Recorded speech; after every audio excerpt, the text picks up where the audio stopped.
know, you said you will not be able to come live because people wanted to see you. Maybe they might think that the person I posted is not the one. So if you can just at least just 1 minute come like this and then you close, it would be so okay. Okay. Can you Because hear me? amaso gabana Uganda gali wano. I mean amaso gabana Uganda baganye okulabako. Okay. So ladies and gentlemen, still Jakubasaba sharing, share and tap on the screen. Don't just listen, but please try to let us make him love this app. Let us pull him to this which is that we need to have professors. Guys, yesterday I was telling you that last time, years back, hearing a professor talking to a professor would not be easy. Okay?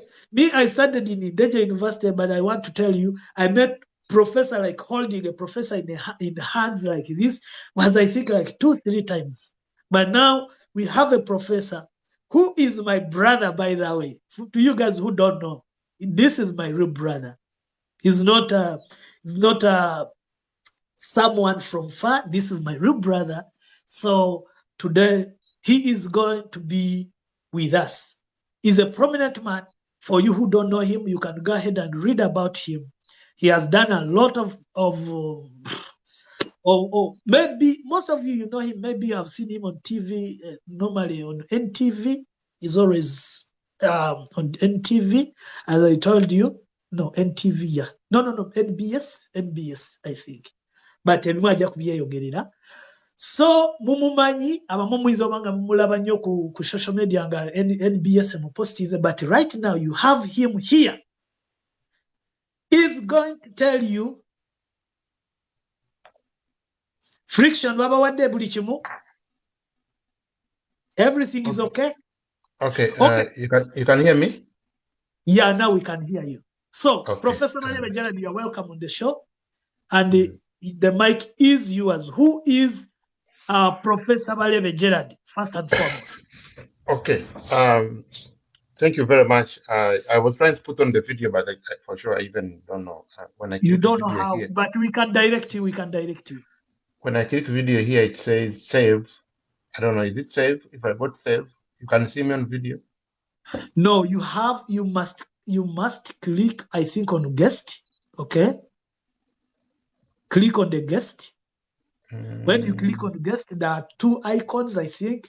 You need to click on the third one where there is something like a video. I can't see guest, but I can see camera. So I can see camera, and when I click on camera, it says it goes to settings, then it says okay, okay. Oh. So friction, you are covered. I have seen the proof. Thank you so much. Yeah. Okay, let's see. I think you can see my video now, right? Now we can see Professor Bareebe Gerald live. Okay, it's night here. Okay, yeah. Fine. It's actually very night here. It's 4 a.m. in the morning, so I'm a little bit sleepy. But so that's my video. Now I'm gonna go again off video. Okay, good. Thank you. That's it. So you guys, you have seen him. That is Bareebe Gerald, Professor Bareebe Gerald. I'm sorry when I call him Bareebe Gerald because we have grown together. So me, I see him as Gerald, but let us respect him with that title as Professor Bareebe Gerald. So who is Professor Bareebe Gerald? Okay, so you guys, good to be here to talk to you. Although it's a little bit late, but I am just going to spend a few minutes just speaking about a few things. Just a short background. I left Uganda in 2012. I did my master's after my master's at Makerere, I came to Belgium. I did another master's in Belgium. I came to Canada. Actually, when I came to Canada the first time, I went to McGill University, which is located in Montreal. 2013. Excuse me, Professor. Yes. Can you please take us a little bit far? because we want to know professor. People think that professors come from a big families. Take us a little bit far. Let's at least Okay. go back to primary. Yeah. Oh, primary. Because Okay, people so here, your story can change thousands of people here. okay, yes. Okay, for sure. I did as Bruce, probably you guys already know with Bruce's background. He has already told you he's my cousin brother. His mom and my mom are actually sisters. So we grew up in Ibanda, but we studied in Hoima, and then we shifted. We left Ibanda. We went to Hoima. I did my primary school, my A level and O level in Hoima. Then from Hoima, of course, I came to Makerere University. I did my undergraduate. I finished my undergraduate. I did my master's there as well. I came to then Belgium. I did my second master's. I came to McGill University in Montreal. I did a professional development program there for 1 year. And then after McGill, I came to the University of Toronto, which is a very, very huge university actually. Always ranked between either number 15, 16 up to around number 20 in the world. I did my PhD there. I completed my PhD in 2019 during the pandemic, actually, no, before the pandemic. And after completing my PhD, I came up to Uganda for some time, and then I was called actually when I was in Uganda that I had been hired as a professor at York University, which is located in Toronto as well. And maybe one thing which I skipped in between. After my undergraduate, I started working at Monitor as a journalist, at the Daily Monitor as a journalist in Uganda. So if some of you Google me, you'll see that I wrote a lot of stories about politics, about education and governance challenges in Uganda. And by that time, I also was a World Bank Fellow in Brussels at the World Bank office for a couple of years.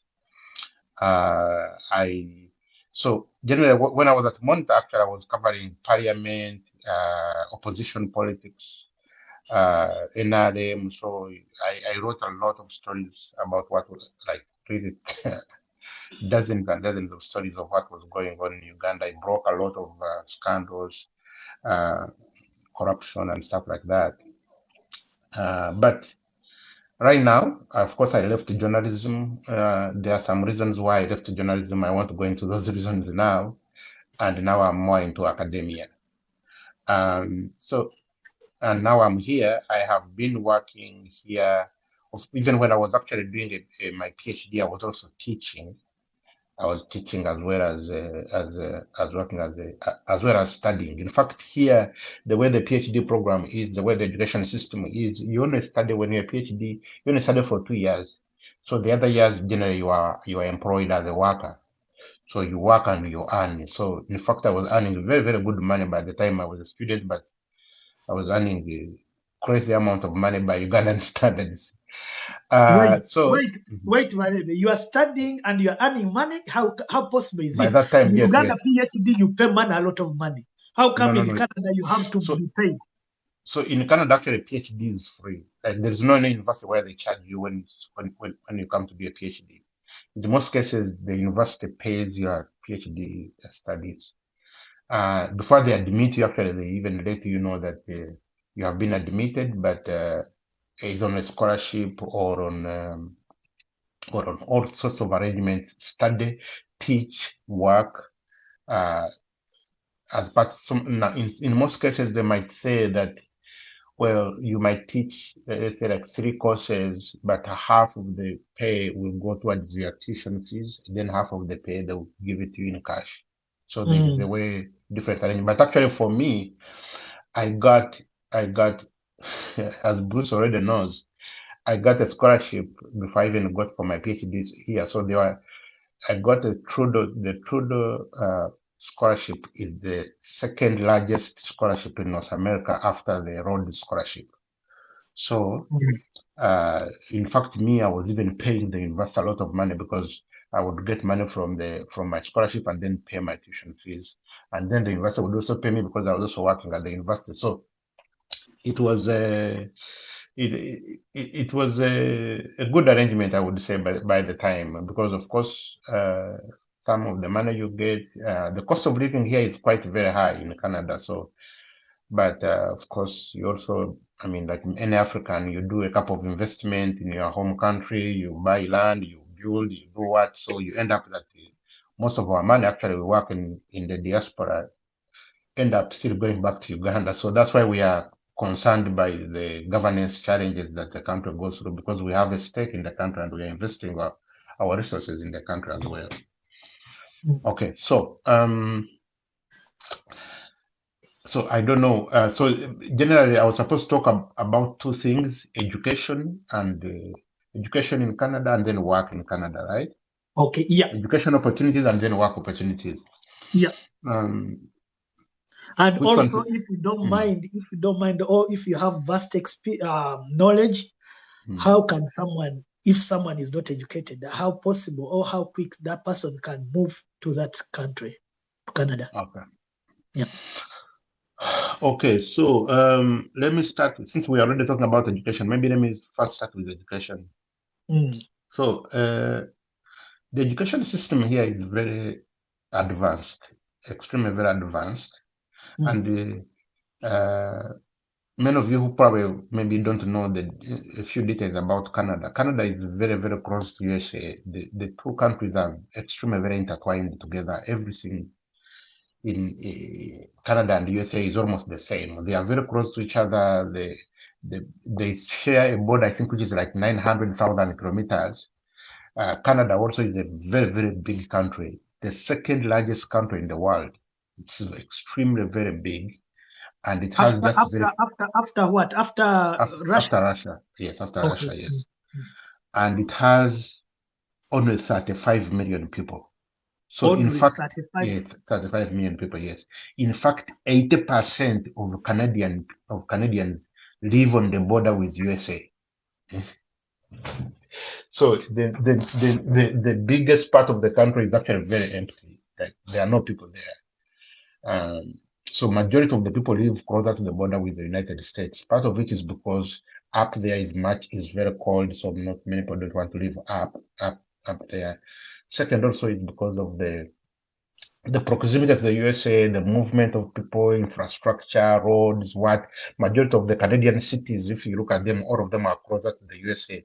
Toronto, Montreal, Ottawa, Vancouver, all of them are very, very close almost to the border in the USA. Here, where I am in Toronto, if I drive within maybe 1 hour and a half, I cross the border through Niagara, and I'm in Buffalo in New York. So it's very, very close.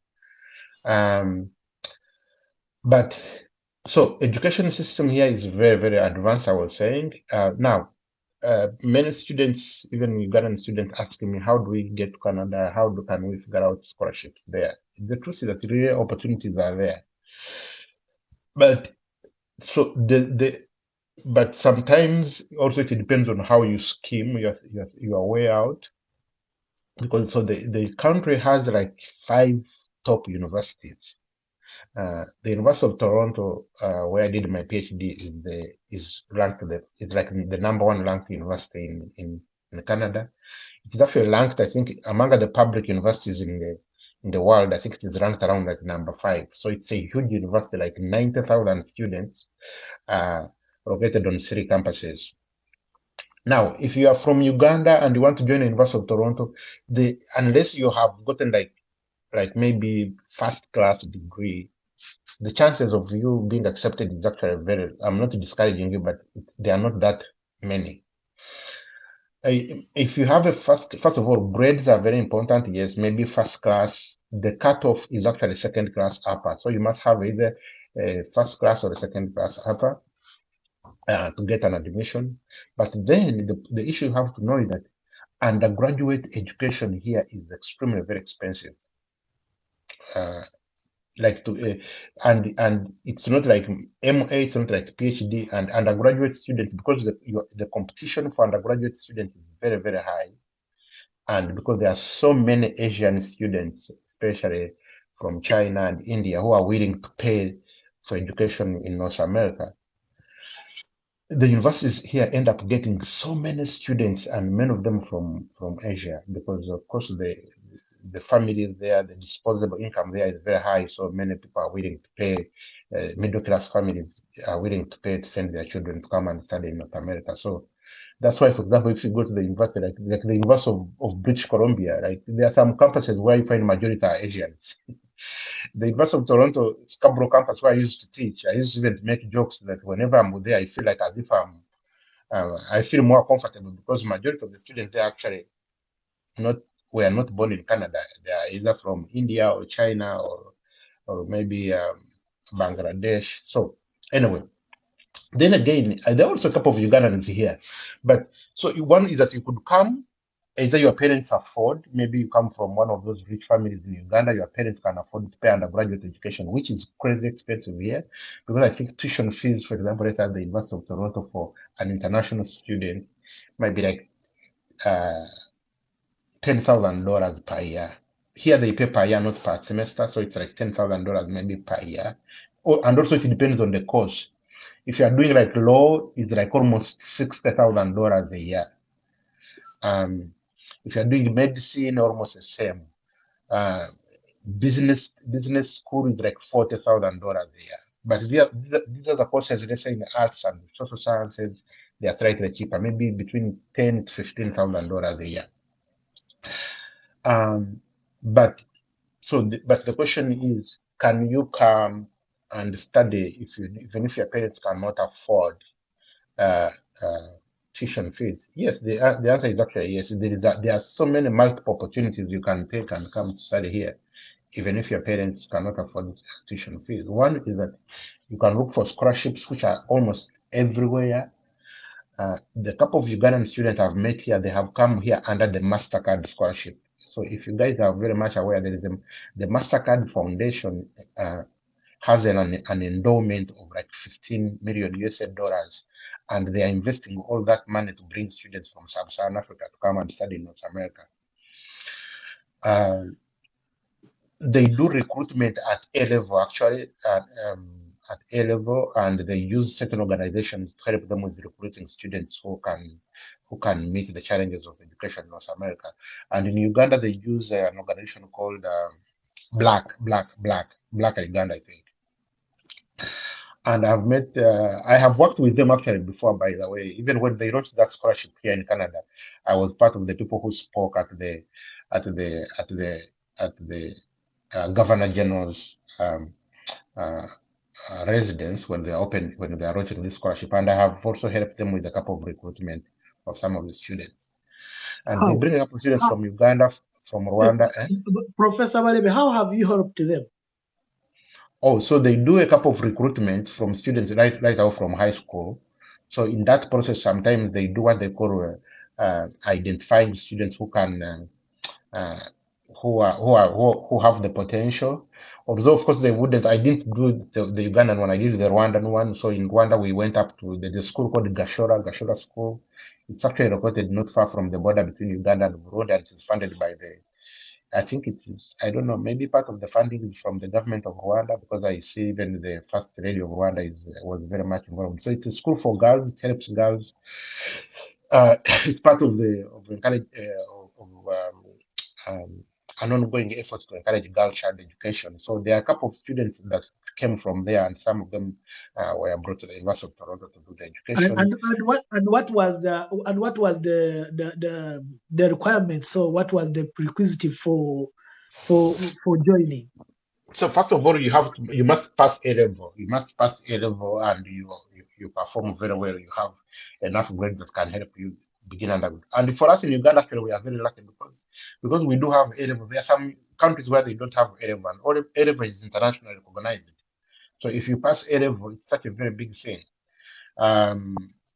If you can, for example, let's say, I know, maybe the maximum now you can get in Uganda is 20, but if you can get maybe like 18 and above, your chances of being admitted here is actually very high, because they would look at that one as a good performance. 18, 17, depending on the course you are doing. Chances, even if you get 15 and above, you still probably get admitted here. Okay, now, That is the one scholarship I've talked about, but there are actually multiple. There are many, many of them. So are you still connected with that? Actually, they do have their the Mastercard Foundation. Actually, their headquarters are in Toronto here, so it's actually very easy for me because I know even people who So work there. can you look for me at least 2 scholarships for this family? Because I have just okay. 2. I just need 2, please. So okay, so in other words, again, so the challenge here is that someone must have finished A level. And someone must have passed A level, and I think there is also an age limit. Anyway, I will go back. I can share with you maybe the requirements when we get offline. Then you can maybe share them with your viewers. Okay. And then we see. But of course, some of you maybe you might, even though you don't qualify, you might know smart students in Uganda. Maybe your relatives who are very smart and who might meet the requirement for that scholarship. That's one. Second, there are others. You see, when you go on some universities, actually, some even local here organizations, they are trying to encourage also students from sub-Saharan Africa to come and study here. There's another scholarship that was set up by McGill University. McGill University is a very, very, very, very good university. It's like third. It used to be actually the top university in Canada for many years, but there has been some challenges of funding in the province of Quebec. So its performance somehow declined vis-a-vis the University of Toronto. But they set up recently a very interesting scholarship where they are also trying to bring students from sub-Saharan Africa to come and study at McGill. And I think each year they bring something like 10 students. I can also share those details with you later on, and you also share them with your viewers. And even the other universities as well. So there are different opportunities you can get. There are also other expensive, rather very difficult scholarship, but you can also apply for. There is a World Bank joint Japanese scholarship. If you guys have read about it, they also try to support students studying in North America and in Europe. Actually, one of my friend who is now a doctor, actually working with the WHO, did get that scholarship, and she did her master's in medicine at Leeds University in the UK. Okay, now that is the challenge. By the way, so just to to cut the story short, with education, the biggest challenge is first to get admitted.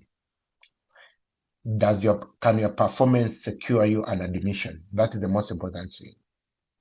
Because once you have an admission in hand, then you can apply for all sorts of scholarships. When I was applying for my PhD, I had like 5 admissions for my PhD at 5 universities, and all of them had given me full scholarships. So I was just choosing where I want to go. Wait, Bareebe Gerald. Wait.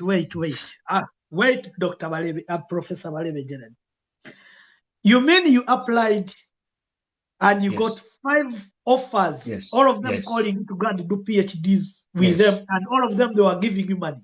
Full scholarships, all of them. Why? All of them full. Was it because you are a smart guy, or you are just lucky, or what? How come? Or you had good results? Part of it that yes, I had good results. I was coming from Makerere when I had a 4.6 CGPA. Is that a first class? Yes. So okay. Second is that I was also doing a very interesting research. So universities here, when they're admitting you for PhD, there are different reasons they choose you. One could be because you are of your research potential. I had research potential because I had published 2 academic articles. Even when I applied for a scholarship from another organization and they invited me for an interview, and that the Trudeau Foundation scholarship, you can read about it. It's one of the most competitive scholarship in North America. Yeah. So when I went for an interview, I came with a book where I had a chapter with an academic book, but I had written a chapter in that book. So when I was telling them I have potential to do this PhD after even completed it before, I met it because I finished my PhD. There are some students I started with after now they are still doing a PhD. Right now, I'm likely to become an associate professor by the end of this year when they are still pursuing their PhD. So it's all about hard work, perseverance, commitment, and complete your work. So yeah, so generally that is that. Say, finally, just to as I conclude on education, I was saying that the biggest challenge you have with education is to get admitted, because once you pass the first hurdle, which is securing an admission, once you have an admission in hand, it is easier for you to convince all this kind of different organization I'm talking about that actually yes, you want to do education, you have secured an admission, but you have no funding. Even the university itself, by the way, even the university itself, once you have an admission and you cannot find funding, most of these universities have offices for what they call student aid.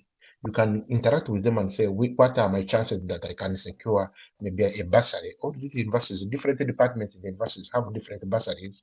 You can secure like maybe a 50%. They will say, okay, we can give you a 50% bursary on your tuition fees, but the other 50% you can work. You can here in Canada, when you're a student, you qualify to work even without a work permit.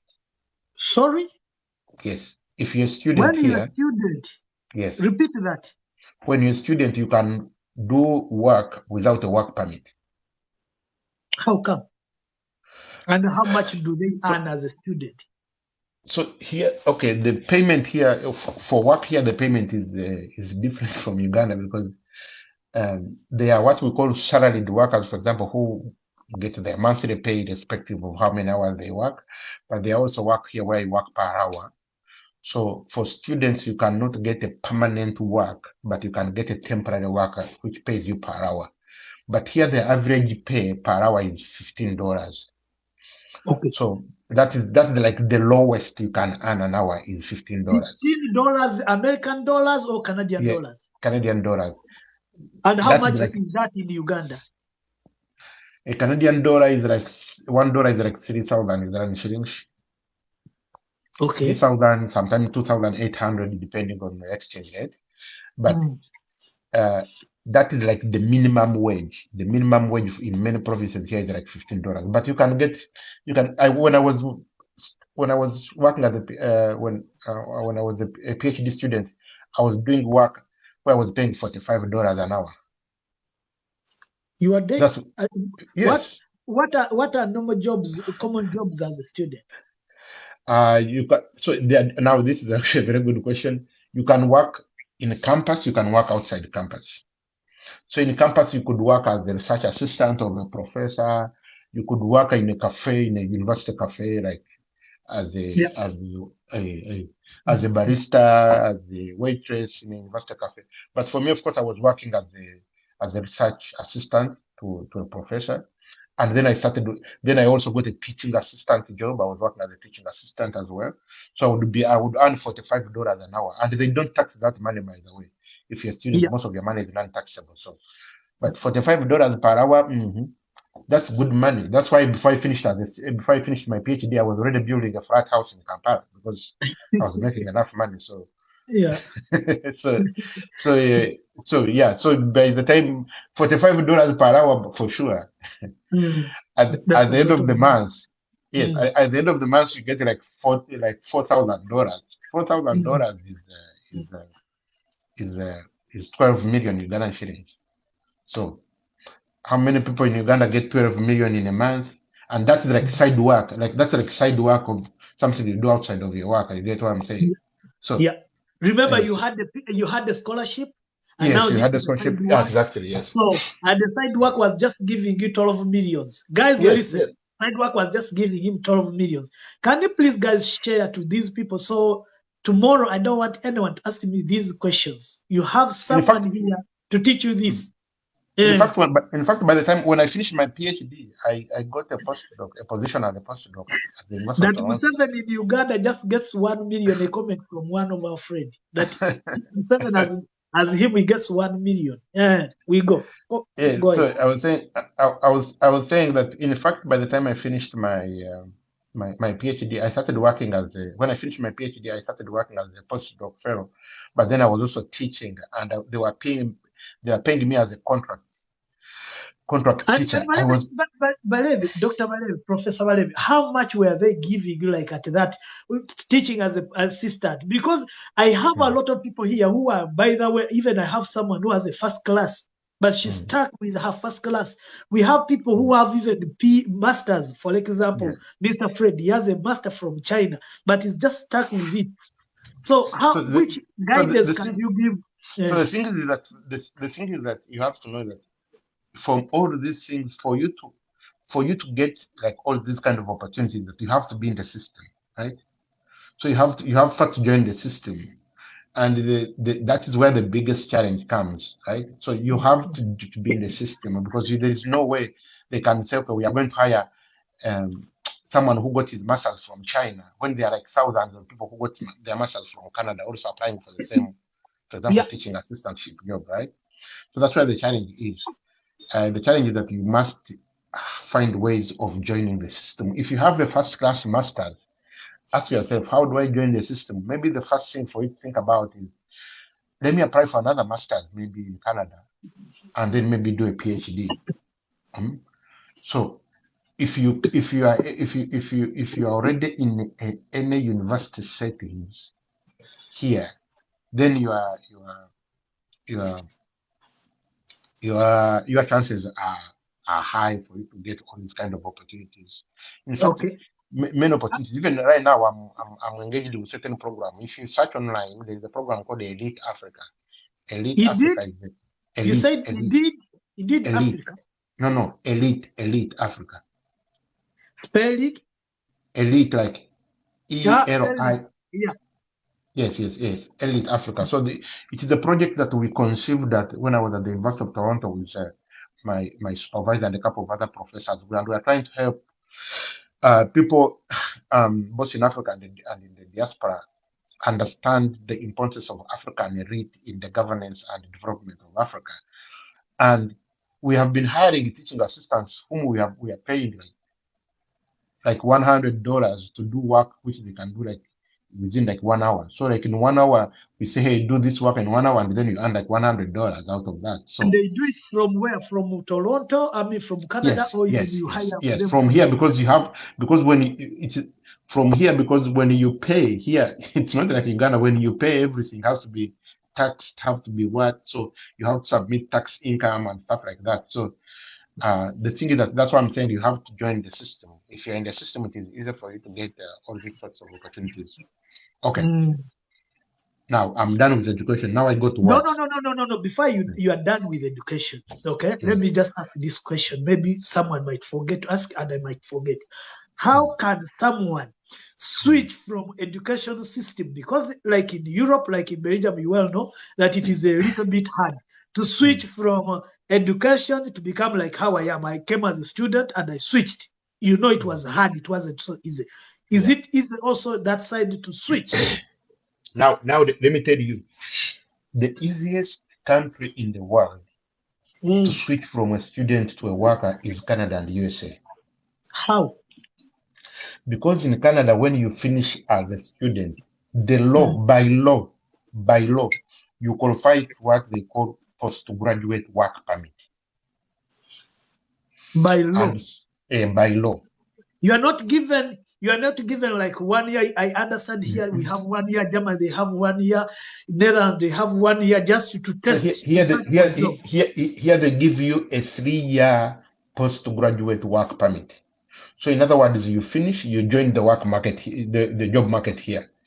Now, within the 3 years, if you get a job, by the way, even let me tell you, by the way, it is even like a license for you to become a citizen, because the moment you finish here and you don't want to go back, it is just easier for you when you have studied here even to go to apply for permanent residence and become a citizen, because that's one of the requirements. That's one of the easiest requirements, that if you're a student, if you studied here, it is a big point for you to qualify for permanent residence and later on citizenship.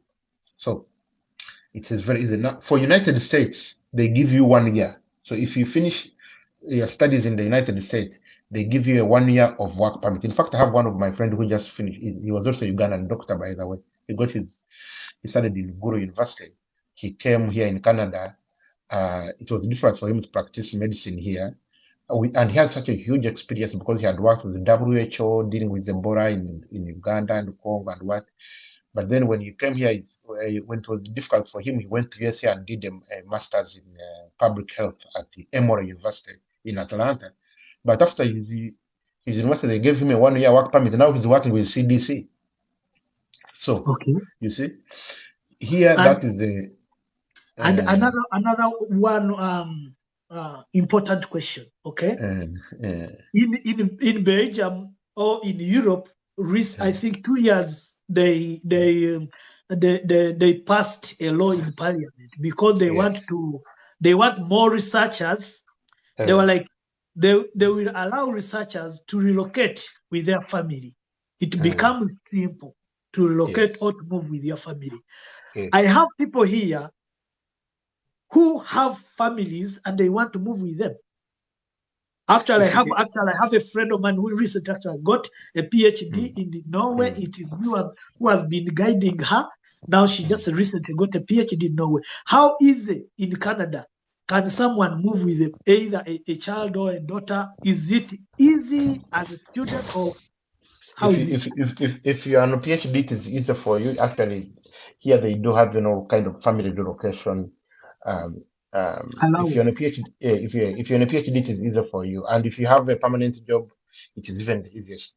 I mean, you know, for example, I told you my situation. They paid all my tickets for my family. Yeah, you told me. We said have to come here, so it is just very easy. But for undergraduate and MA, it is difficult for you to bring a family at that level because they consider you at that level to be a student still studying full time. So probably a family might be an inconvenience for you.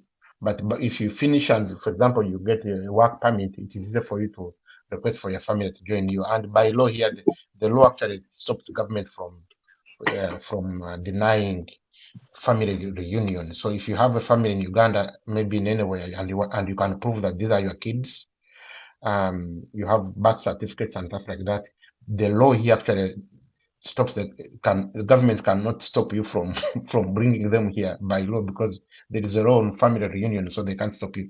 But I saw someone actually had posted a question asking whether you have to do a GRE English test to get here. Yes, it is. Some universities require GRE actually. It is very true. Some universities require GRE, which you can do even in Uganda. You can do it at the British Council offices in Kampala. So yes, some universities require that. Some don't actually require that. By the way, in the years to come, I think it's going to be scrapped because there is a whole debate about it. Even in the United States, some universities are saying they should. It's useless. It does not really mean that when you pass GRE or TOEFL, which is English test exam, that actually are good students. But people prepare for them and pass them. They are not that hard actually, those exams, especially for us who come from English-speaking countries. Those exams are not that very hard. I did mine in Belgium, and it took me maybe 30 minutes to prepare for it and go for it and then write it. By the time actually I wrote mine, I was in Belgium as well doing my master's there, my second master's there. Was it hard? No, it's not hard. It's just a standardized exam. It's just like on a computerized exam. You just go and sit on your computer. You multiple choice questions, and then you pass it. Yeah, it's not that hard. Okay. So finally, now I can go to work. Yeah, you can go to work. Okay. But now I'll give people chance later to ask you questions. Yeah, okay. And before you go to work, guys, we have a YouTube channel here. If you have missed any moment with Professor Bareebe, Gerald, we're going to post this conversation it is original. We don't edit. I don't like to edit because when we edit, we lose something. We need it in its original. So we shall post it on YouTube for you people to go back and learn. I told you need to have notes. I told you I'm taking my notes. I don't know what you are doing there.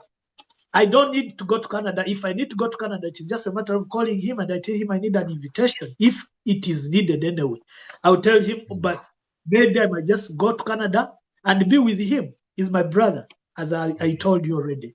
So, but for you, are you taking notes or you are just listening and it is going? Please, guys, let us learn something from this session.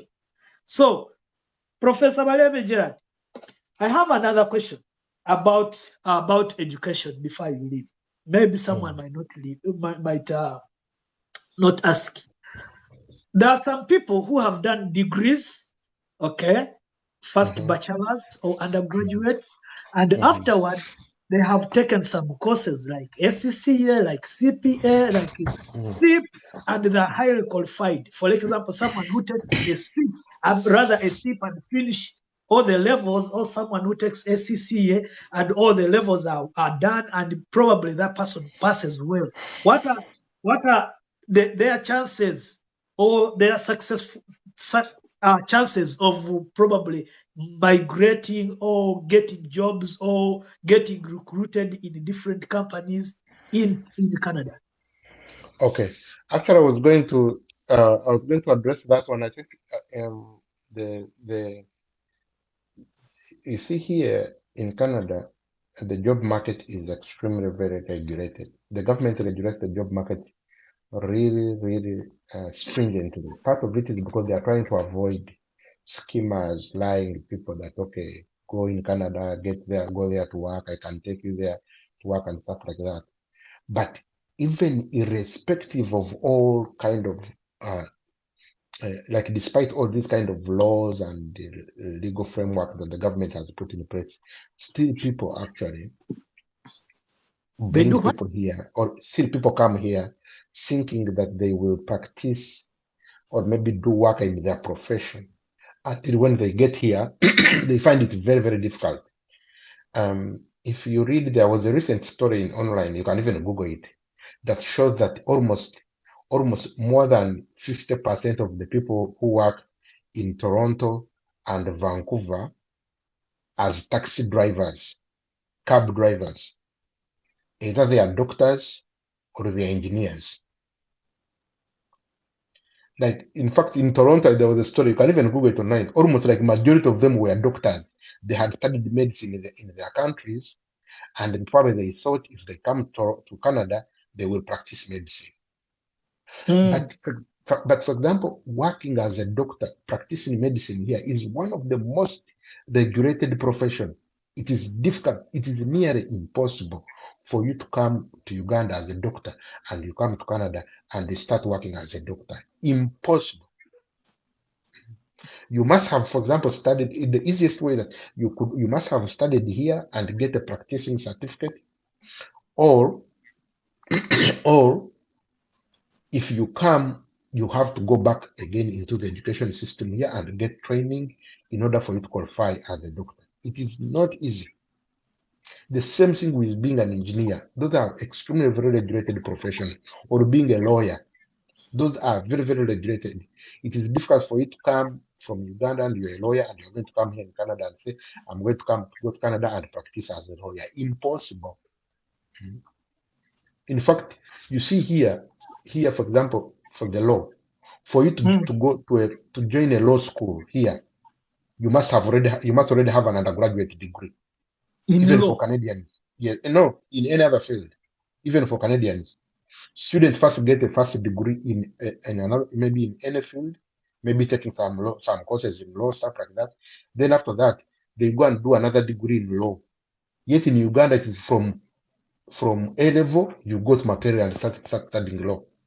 Here you must have one more degree before you go to law. Even for medicine, it's the same thing. Even for medicine, it's the same thing. Many of my own students, actually, I'm teaching political science. Sometimes I meet students, I said, why do you want to be in future? I said, I'm going to join a medical school. I said, hey, what are you doing in political science? They said, okay.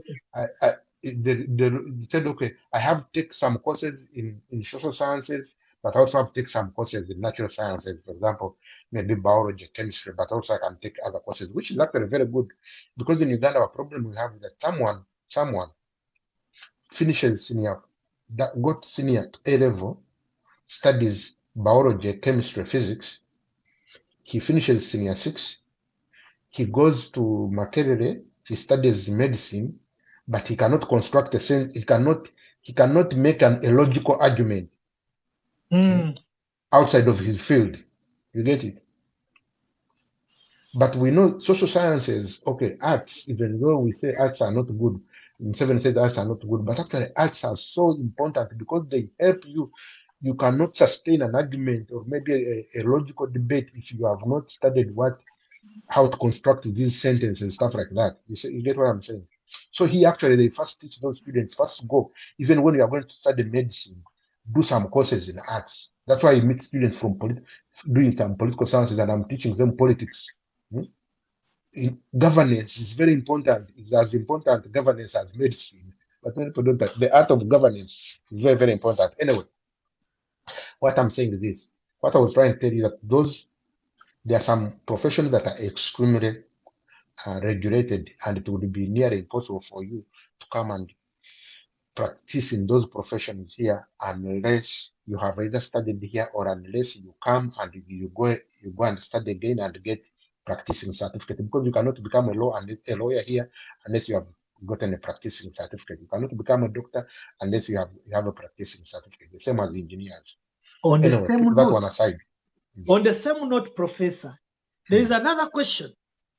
And this question, I have hoped a lot of people here on the platform, when they're in the line of being scammed, and I'm 100% sure there are a lot of people who don't know me and they are being scammed. But you can clarify this one. Maybe these people are okay or they are right. Can someone without any certificate of senior 4 at least get admission in any school for example, in a university, because someone who is 18 years plus, or in any institute without a senior 4 certificate? Is there anyone who can be transferred who can get an admission in any university or any institute, however small that institute is in Canada? Is it possible? Or college? Now, my response to that is that it is nearly impossible. It is nearly impossible, but there are always exceptions. It is nearly impossible, but there are always exceptions. For example, there are some courses. There is an institute called the Code Institute. Code Institute is COADY.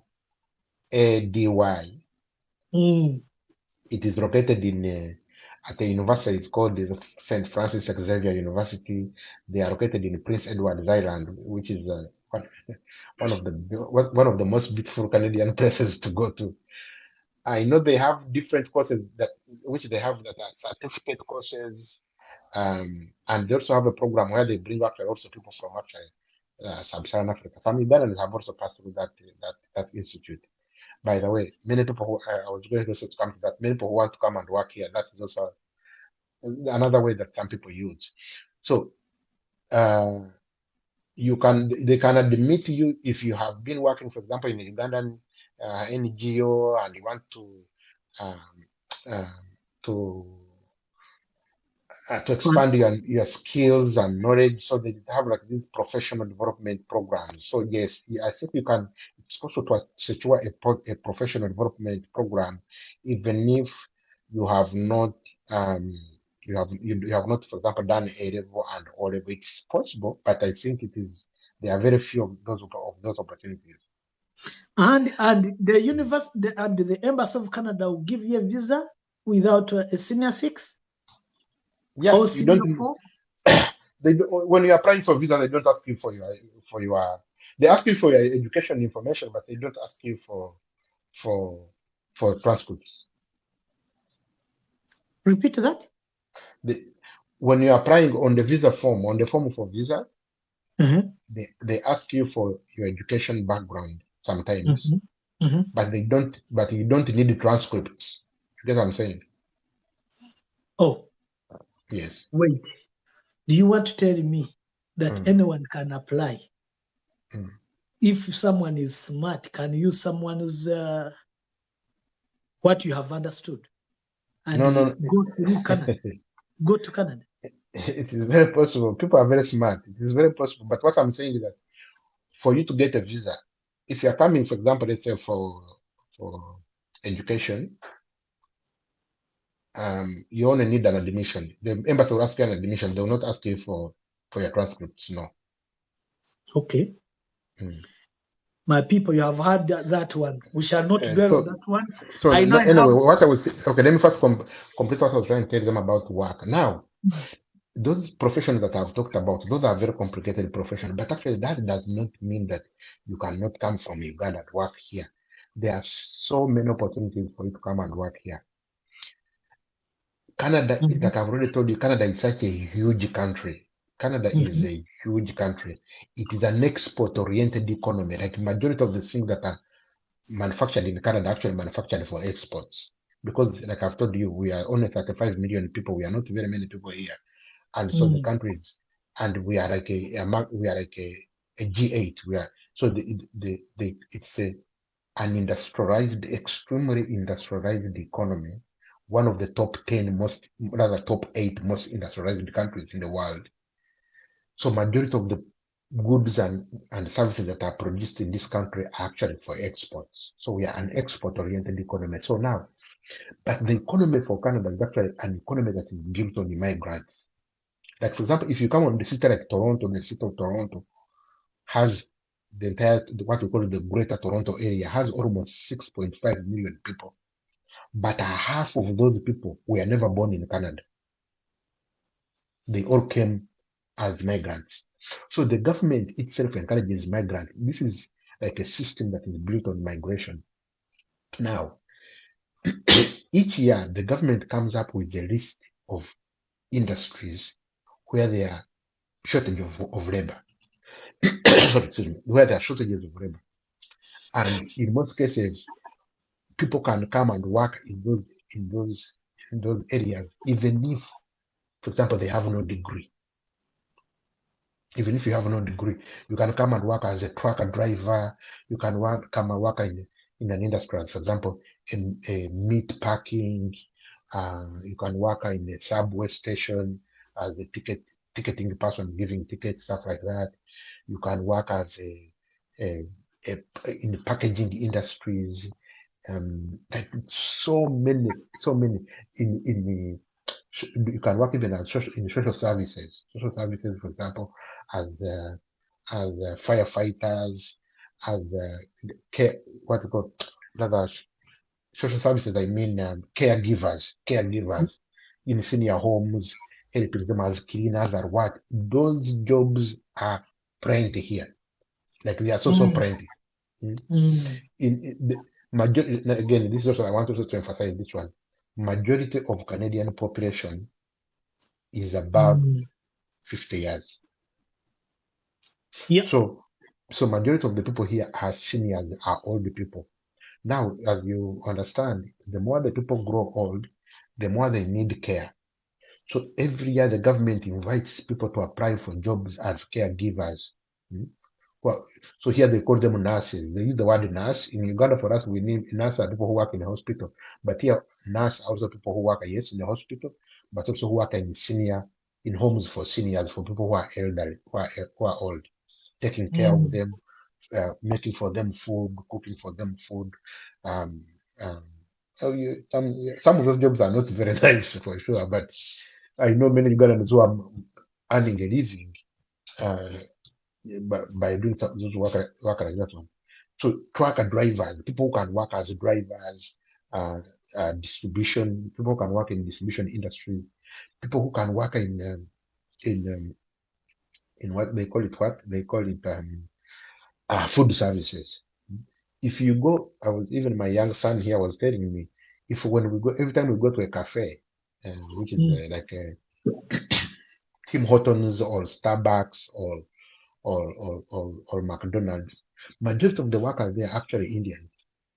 All of them are brought to come and work just as in service industries, either maybe as a waitress or stuff like that. Majority of them in Tim Hortons, which is the largest coffee shop here in Canada.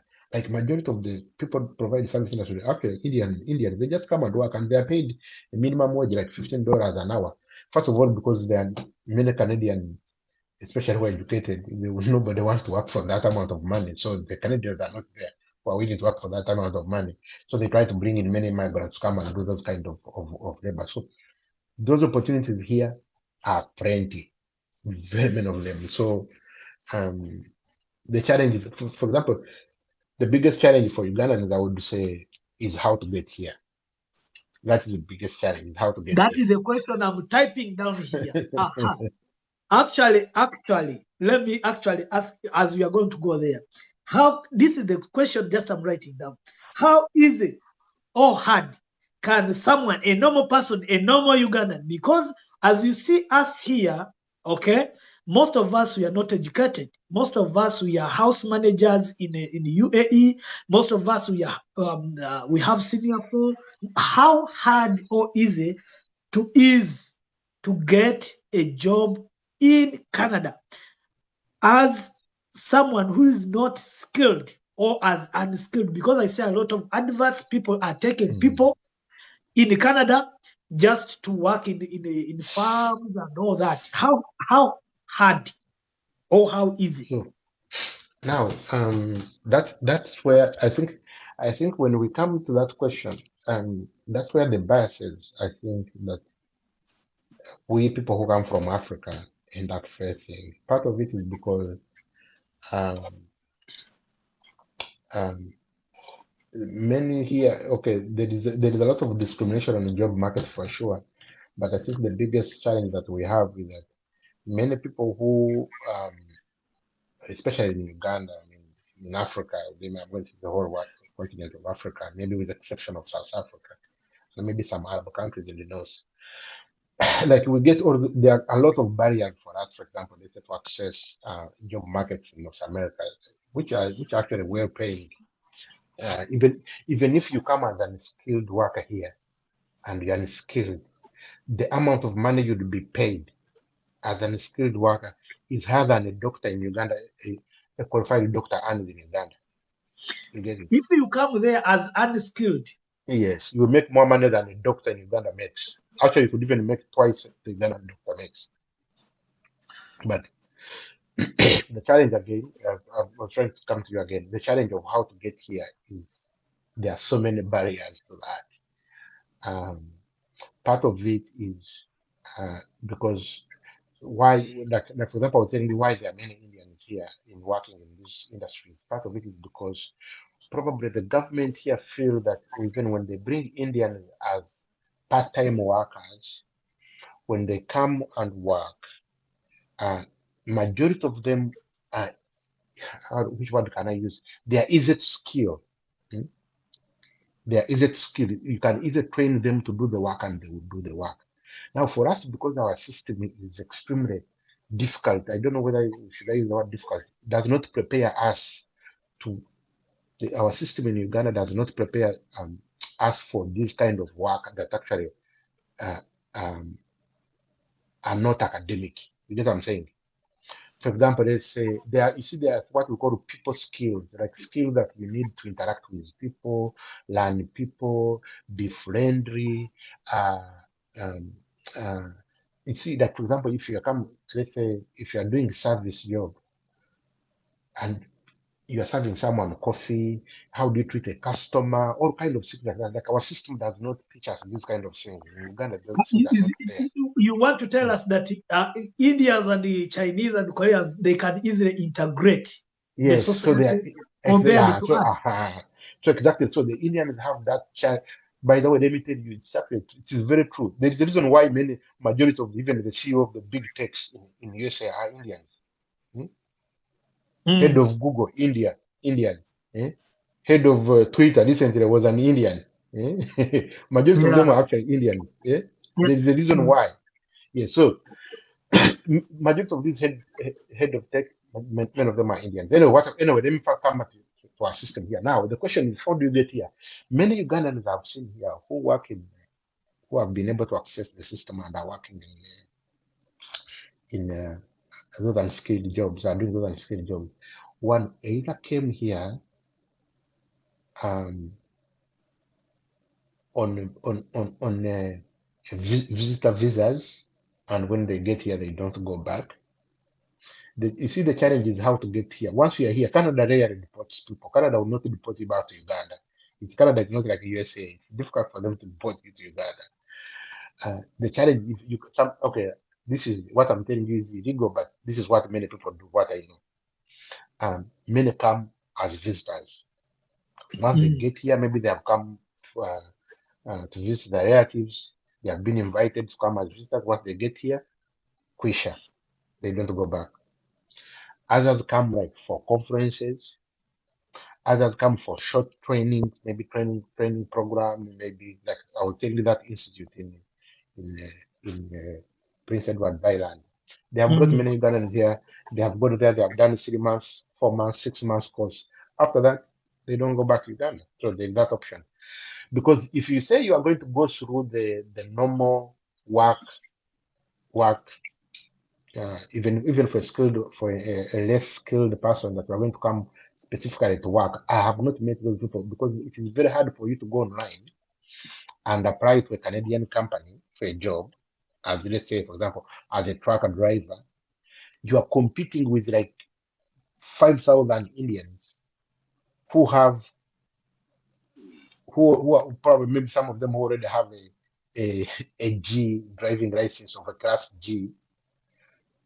How are you going to compete with those kind of people? So that's very hard. It's really, really very hard. It is very, very difficult for you to live in Uganda and come to Canada and say, or maybe even to apply for a work. Although if you get a work, if you're able to secure a work, for example, a company here guarantees you a job, it is easy for you to get a visa because you have a job guarantee. So you can actually use that one and submit your application for a visa in Uganda. In Uganda, you submit the application at IOM in Kororo. They just compile them in an envelope. They send them to Dar es Salaam or Nairobi. It is easy for you to get a visa if you have a guaranteed job offer. So, Professor Bareebe, you mean nowadays there is no longer traveling to Kenya for fingerprints and no more? No, they do them in Kororo now. Now they do the fingerprints in Kororo. Okay. Yeah. Okay. So those are the challenges. Those are the challenges. Yes, the jobs are there. But the biggest challenge is how to get here for sure. Yes. Professor Stroke Dr. Bareebe, I'll call you one of, because those are big titles. It is okay when I call you doctor, it is fine. When I call you professor, it is fine. And even if I call you Gerald, that's because I have crossed my brother. It's okay, yes. So, when I see a lot of adverts, and these adverts, I need you to talk about these adverts. People who are telling people, because there are many of them, because probably for you don't have time to check on this, but for me now, I would say I'm in labor market because I'm taking people to Poland. And so I see other people what they're doing. So I see a lot of people advertising jobs that they can take people to Canada, to America, to work in farms. And they show us that you need to pay almost like 35 million Ugandan shillings, and the process is so easy. Because according to the knowledge so far I have, I think the embassy cannot give you a job, or the embassy cannot give you rather a visa if you do not have a job offer and if you do not have a work permit, right? So take us through, for example, how easy are these adverts that I see moving around, that it is easier, we can take it to Canada as a farm work? How easy is it? It is. Be very careful of those kind of adverts. First of all, many of them actually are scammers. By the way, you have to be very, very careful. Many of them are scammers, and the other one, if they are not scammers, they are. Some of the people are engaged in human trafficking. Recently, there was a case here in Canada. If you guys, you probably didn't know, if you didn't read about it, it's actually a very sad case. It happened last year. There was a family. There was a guy who came to Canada from India with his family. So they were. He had, I think, 2 kids and his wife. He was brought here, and in India they told him all kind of stuff like that. How the company was helping him come to Canada and do work, all kind of things like that. They brought him and they abandoned him at the airport, at airport here in Toronto. The guy went in a hotel and they rented a hotel. They stayed in a hotel here. So the same company told them, okay, now we can help you cross the border to the United States. So they drove him up in Saskatchewan, in the middle of nowhere, in minus like 30 degrees, and they left him there. And they told him, if you continue walking this road, you will reach the border with the United States. When you reach at the border, declare yourself as an asylum seeker, and then cross the border. The guy walked with his wife and the kids in a winter, minus 30 degrees. The winter hit them, and all of them died before they reached the USA border, including even the man, the woman, and the 2 kids. All of them died because of the what? Because of the coldness. So you guys have to be very careful of those sort of adverts. First of all, the Canadian government, if you need information about job work in Canada, that information is very much available online. The Canadian government does provides all that, many websites that are all of them government websites that have all those kind of information. Second, I know in Uganda, of course, I've had a couple of my colleagues and my friends who have gone through some of those systems. There are also those things that are there. So there are some people in Uganda who can help concoct information for you. They have people in North America, in Canada, and USA they work with, help you apply for visa, train you on how to deal with visa questions, stuff like that. And then they send it to the embassy to go and do the questions. If you go through, you come. If you don't go through, but of course the chances of going through are very, very limited. You pay them like 5 million Ugandan shillings. They do all those sorts of things like that. Of course, that is the big part in human trafficking, but there are some people that have gone through it and I know one person, for example, who succeeded with it. So some of these things happen. They are illegal, but they do happen. So yeah, there are some companies in Uganda, they try to say, hey, we can help you. So they come, we go with them. They have like maybe friends who are here. Maybe they share that kind of money you pay there. You know, they connect you to people, they forge letters of invitation, they forge conferences, they forge training program. And the embassy, sometimes the embassies don't know. Like the embassy of Canada in Uganda, or maybe in Nairobi, cannot know every training that is taking place in Canada. So sometimes people go through and they get those visas. Yeah, it's very true. Yeah. Professor Bareebe, you want to assure these 164 people who are here, who are yearning to go to Canada, that the embassy of Uganda, for example, in Kenya, cannot give a work visa for someone who is not highly skilled. It is nearly impossible, unless you have a job offer and a work permit. No, if you have a job offer, they give you a work permit. You first have to get a job offer first from a company. So you do not need a work permit first, because, for example, me in Poland, I first get a job offer for someone, then the Ministry of Labor gets a work permit for that person. Then so here they give you the work permit on arrival at the airport. You get it at the arrival. Yes. If you are coming as a worker, yes. If you are coming as a worker or is a temporary or permanent worker, you get you come with a visa. So for them, the embassy will give you a visa. There are different types of visa. It could be a visa, work visa, something like that. But when you reach at the airport, after you go through immigration, you go to what we call the Service Canada. They have offices on every airport, and then when you go to Service Canada, they give you a work permit. Then And they just give because you have a work visa, or they go into details to know which company is employing you. Was this work? So by the time they give you a visa, all your information, they have it. All the information is in the system. When you come at the airport, you go to the Service Canada. They just print it out. It is automatically in the system. It is equally. It's already in the system. So it is by the time they give you a visa. So when they give you a visa, they also give you a work permit. In fact, they give you, even when you get a visa and you are coming here as a worker, they give you a visa in your envelope. They also give you a document which guarantees your work permit. So when you come at the airport, you submit that document to the Canada Service Canada, and then they put your barcode and stuff like that, serial number in the system. It is already there. They just print it and give it to you. So it is equivalent to this person who just produced it and they sent it to you and you use it at the embassy. Yeah. It is almost the same system. But the other one is more smarter, that they can track you at the airport before you enter, right? The system. Exactly. So I think, so we should, if you are here and someone is lying to you, I've been telling you this, now Professor is here making a clarification on that you can hardly, it is nearly impossible to leave Uganda and go and work as a cleaner in Canada.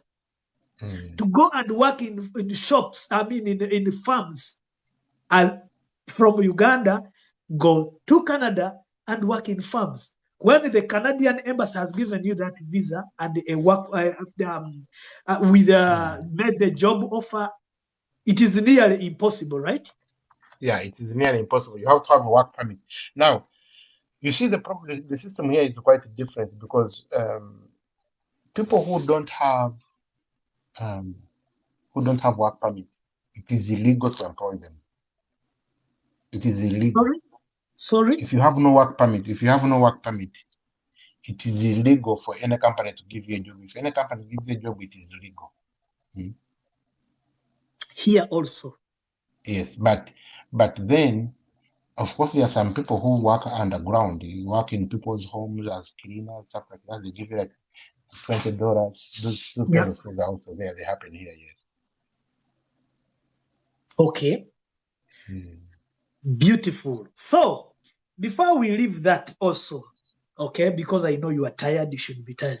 Yes, and here, and also finally, just to add on this, you see Canada, because of being a huge country and with different provinces, some provinces handle their own immigration. Yeah. For example, Quebec handles its own migration. And recently, I think the government also introduced a system, because in Atlantic Canada, there are not many people don't want to live there because it is very cold, but also because it's cold, and during the summer the rainfall is too much, so kind of stuff like that. So many people do not want to live there. So the government also allowed them recently to start recruiting their own labor there. This shortage of labor. Okay. This on the same question, on the same point that you are talking, before I forget, I understand the government of Belgium, which is there is a department taking care of refugees and immigration, okay, called IRRS. It recently announced the shortage of job or of employees, okay? And according to me, and according to what I hear, Ugandans are preparing, and other countries all over the world are preparing to supply RRC with with a shortage of jobs. How possible this one is that IRRC is going to recruit outside the country, and what are the qualifications? Okay, it is. I need to get the details of that, because I haven't read the details of that. Oh, you mean this one? Oh, no. That thing I think is a long time ago. They did recruitment a long time ago. You mean the Canada Refugee and Migrations recruitment? That was for many years ago. I think they did it for many years ago, and they were recruiting by those people who were already in Canada. I don't think they are recruiting people outside Canada. Repeat that. I think they were recruiting people who are already in Canada, not people outside Canada. Ladies and gentlemen, few people who approached me, this is the answer I gave you. In Canada, there are people who are in refugee camps, who are still looking for papers. But when there is an opportunity that comes like this one, or people who are not on the streets and they don't have jobs, when there is a program like this one, they are not going to look labor outside. There is at least a country near them, like Mexico. They can at least recruit from Mexico. But they are not going to recruit from Uganda, Kampala, because you do not have a job and you are going to get that job. Be careful of scammers, I'm telling you, because people will tell you what you want to hear. The fact that the bitter truth like this one, what we are telling you, most of you hate it. And most of you don't want to hear it. That's why we are 159 people here. But normally we are supposed to be 200 plus. The people who are here are But also it is also very important for them to know that if it's a government arranged, if the system, for example, let's say if the government of Canada has arranged it, let's say with the government of Uganda, it would be public, everyone would be knowing it. And it is nearly impossible for sure. Like again, I have to emphasize this. The government of Canada rarely engages in those kind of systems with governments in Africa. Impossible. They do with India. They do accept Indians, many of them here. They do with Mexico, but with Africa, it's not there. I haven't read it anywhere. Okay, so do we have people maybe with questions before I go, because I need to take a nap. But Professor Bareebe, I'm going to leave that question to you. Next time we host you here, kindly, can you do a ground check, the real ground check on that IRCC, because a lot of people are going to be scammed, but we can save others.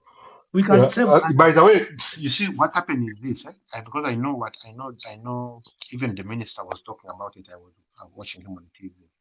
Sorry? You see, because the minister in charge of migration was talking about it, so I was watching him on TV speaking.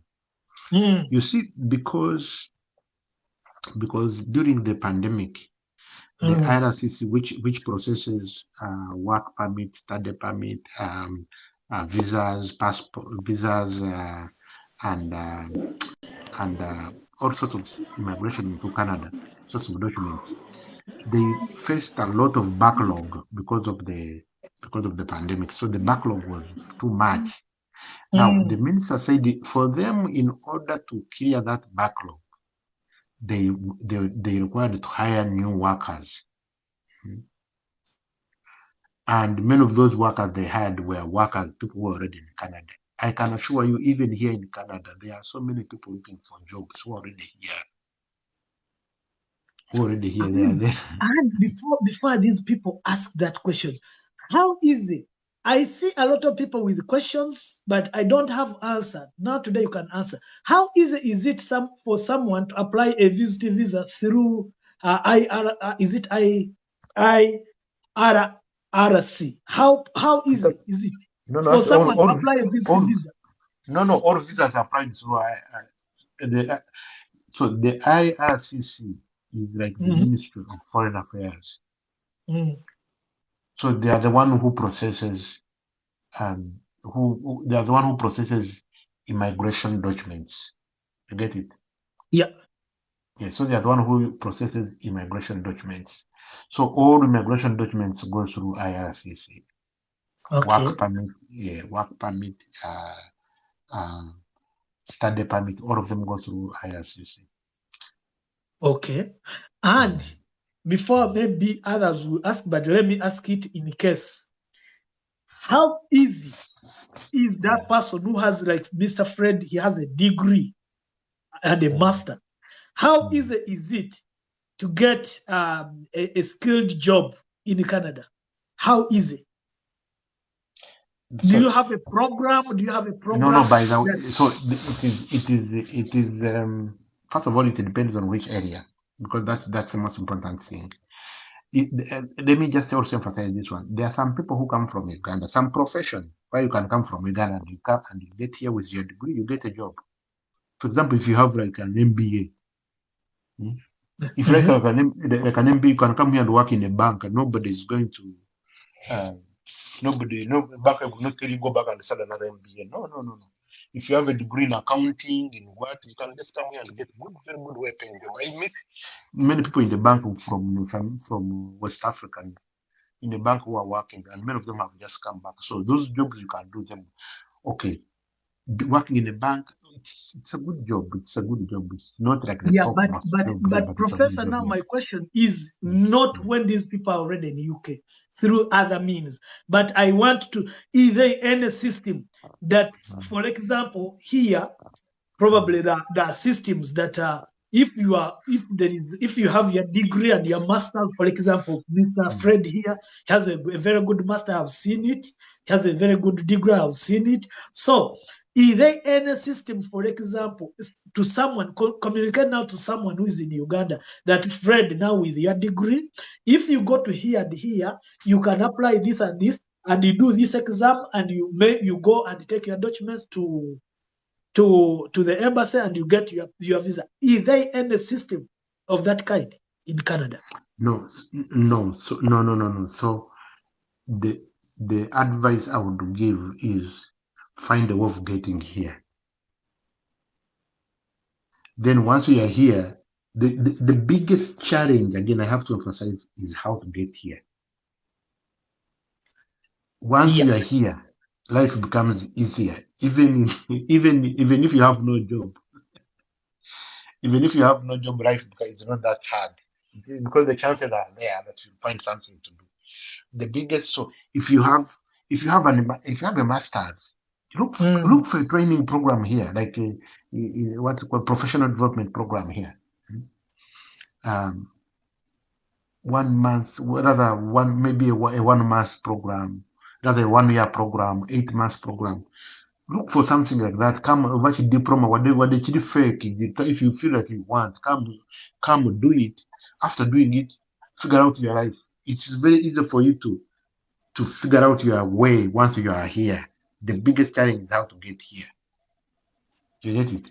But you are not going to go to each system in Uganda and say, oh, I want to go to Canada, I have 2 masters, what do I do? You will apply for visa, they will eat your money for free because visa money are never refundable, and they will not give you a visa. Thank you so much. So, with that being said, Professor, you need to sleep probably because you have to take children to school, right? Yes, tomorrow is a Friday, yes. So, my children, listen, your children, my children, yeah. So, what we are going to do, I'm going to give you 2 minutes. 1 minute. Let me give 1 minute because we need to let him 1 minute ask your question, and after asking your question, go down because then we give a space for others to come.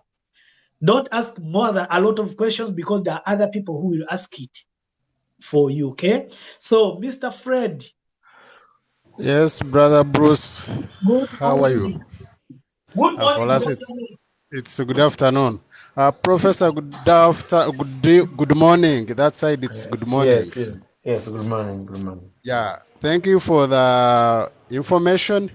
I really have gotten what I wanted because I'd wanted to come to Canada, but then I never wanted to go for a long tour of study.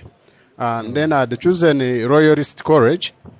But when I chosen that college, they directed me that for them, they deal direct with the agents. They don't deal direct with students. So I requested to get an agent, and I was directed to Muyenga. But when I reached Muyenga, a guy told me that for you, since you have a master's, you cannot do a postgraduate diploma because I wanted supply, logistics and chain supply. Just a short course such that I can enter into a system. So I ended up being discouraged, and I think I wanted you to tell us the college. You told us some institute which you can get admitted because I'm in the field of IT, And IT is global. What we do in Uganda is what is done in US, is what is done in Canada. The protocols are the same, nothing changes. Yeah, So I just needed, because I have certifications with Cisco, so I'm global now. I just need an easiest way. I know I can get a student's visa. That one is very easier than anything else. So if I can get a name of that college, I'll be good to go. Otherwise, thank you, and may God protect you. So the college I talked about is called the Code Institute. It's Code. Code is COADY. COADY. Code Institute. But also to add on, just to emphasize one thing. So I'm going to give you an example of Nigerians. Nigerians are very smart guys. If a Nigerian is applying for a diploma, he will not indicate that he has a master's. Now, it is not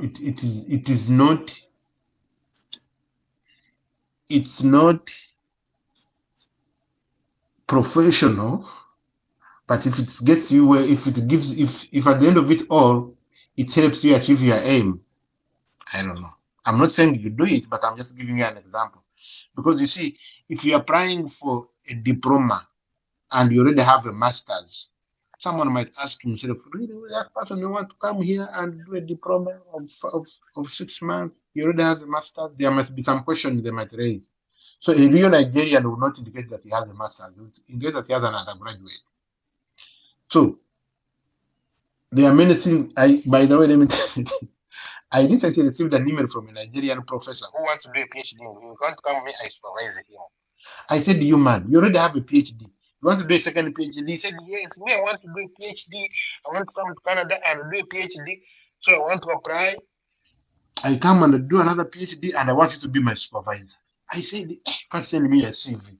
The guy sent me a CV. He's a big guy with a huge profile who has all this kind of publication. He was even a dean of his university, of his college, but the guy wants to come and do another PhD. I look at the guy. You are going to Nigeria. Me, I have my former lecturer at Ibejo University. She has a PhD. Yeah. And she had reached an extent of dropping a PhD and come here and take another master. Yeah. So that one is common. If you have way out, if you can find way out of doing something, do it. Because these people are smarter, I'm telling you. So I told the guy, I said, it's okay, my university probably will not admit you if you already have a PhD. He said, okay, what if I don't indicate that I have a PhD? So you see, people are looking for all the ways to get out of their situations. Indeed, yeah. Okay.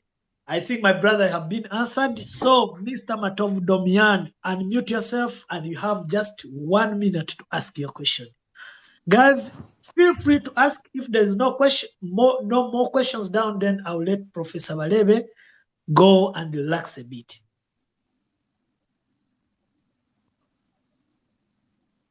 Mr. Damian. Okay, Mr. John, you can take the chance. Yes, thank you so much, Mr. Bruce. You're welcome, my brother. Yeah, I've been listening to Professor, and I'm so glad, I'm so grateful to be here. I have gained a lot. Seriously, I'm so grateful for this program. Yeah, Professor, I'm John. I'm Semoge John. I'm in Uganda. Last year, I was busy trying for US to get a study visa. I did a diploma. I have a diploma currently. But when I went for interviews at the US, I got two denials. So it was unfortunate and it frustrated me.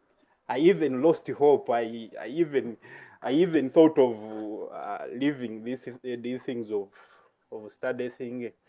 But now my question is, can I get a scholarship at the undergraduate level? Is it possible? Okay. Maybe for Canada or US. Okay, good question. So the professor will answer you when you are down. Yes, so for the scholarships, it is very possible. But let me emphasize that actually USA is even better, by the way. Also, I did say this one, in our discussion. USA is a bigger market, so it's a bigger market. So many universities, even in terms of jobs, of course, they're a bigger market. But USA might be difficult for you to access in terms of jobs. It might also be better. Many people come to Canada, then from Canada cross over to USA because it's just very easy to do that. So it might be another way of looking at it. Even if USA is difficult for you, maybe you can try Canada. Then from Canada, if you want to go to USA, you just cross over to USA. If you get Canadian, if you see the point of having a Canadian maybe residence, or it's even free, you can just cross over and work in the United States, and they won't even require you to have a work permit. Okay, on the same note, you have talked of crossing. Because I see, even I have a friend of mine who recently crossed. How easy? Actually, I connected you with him. You know him. And how easy is it to cross from America to Canada, or either way? How easy? It is as easy as, for example, let's say, okay, it's not as easy as Europe, of course, because Europe is one system, so there's no need for you to get visas and what. Here, you still need to have a visa to go to USA if you are not a Canadian. You but need the a chances visa. of If you are not a Canadian, you need a visa to go to USA. yes, and you Mexico. need a visa to go. Yes. Mm. But it is nearly impossible for you. Okay, use the word nearly. There might be some reasons. If you apply for visa here in Toronto, for example, you apply for a visa for USA, the chances of you getting it are very, very high. It's nearly impossible that they will deny it to you. Okay. So now So this, therefore, in terms of undergraduate education, the question that the gentleman asked, the scholarships, yes, they are there. There's some which I've already listed with Bruce, and I think Bruce is probably going to share them with you guys. But for USA, there are even better universities. Okay, better chances for scholarships as well, because it has so many universities in Canada. But again, like I've told you, undergraduate scholarships are much more competitive than even MA scholarships, right? They are much more competitive, so you must be you must fulfill all the requirements for them, and each scholarship will definitely require different requirements. So Miss Professor Bareebe, on that note, I have remembered something. Is it possible? It is on work. Is it possible, sir, for these people who are educated? For example, me here, for example, I can get a job in for example, in Italy, and I do it. I do remote working, or teleworking. You know what I mean? Working at home. Like how I do. I know a lot of people. Yesterday, there is someone who asked that how can Bruce be every time there, then he has no job. But they don't know that in these countries, you can get a job and you sit at home and you work from home.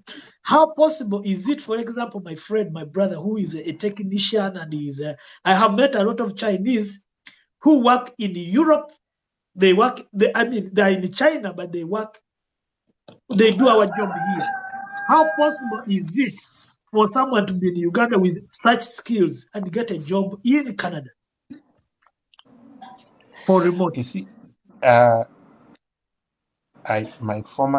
I came here, my former landlord runs a company which it's an accounting company, and many of the people he employs are actually Indians, but they are not in Uganda; they are in India. They're accountants. So those opportunities actually they are there, but of course they are not that many. They are there, but they are not that many, and also you must be super probably. Maybe someone must have connected you to a company that is willing to do something like that. But I know with even now pandemic ending, even here companies are telling all people to report back to work, to just start working in person. So yes, there might be there, but very few people I've met who do that online work. But in your country, in Canada, a lot of people do remote working. No. Many people actually do. Few of them, yes, there are some remote jobs. Even if you go online here looking for jobs, there are some jobs which require you to work, for example, remotely. Like many of the how do they call it? What's it called? What's the word? The word I wanted to use. Like for example, customer care jobs. So there are some customer care jobs which require you to work even from your home. Like Walmart has them. Walmart has those kind of jobs. Online shoppers, stuff like that, helping people buy things, helping people who are trying to return their stuff, helping people process their funds. Some of those jobs here, you can do them online. But of course, they would not. But of course, even for them to employ you online, you might some jobs might still require to have a Canadian work permit because they have to submit taxes. When they pay you, the money that they pay you, they have to submit income tax. It has income tax on it. So that's how it becomes very complicated. Okay. So I think Mr. Matovu, you are going to open your mic and ask your question, please.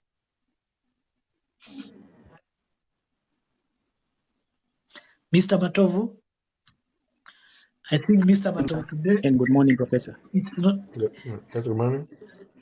Can you hear me? Yes, I can hear you. Can you hear me, sir? Yes, I can hear you. My question is, my wife is a civil engineer, and she would like to upgrade on masters from Canada. Are there any programs that you can refer, or programs that you can refer to her in a scholarship way, that she can be helped to come and study?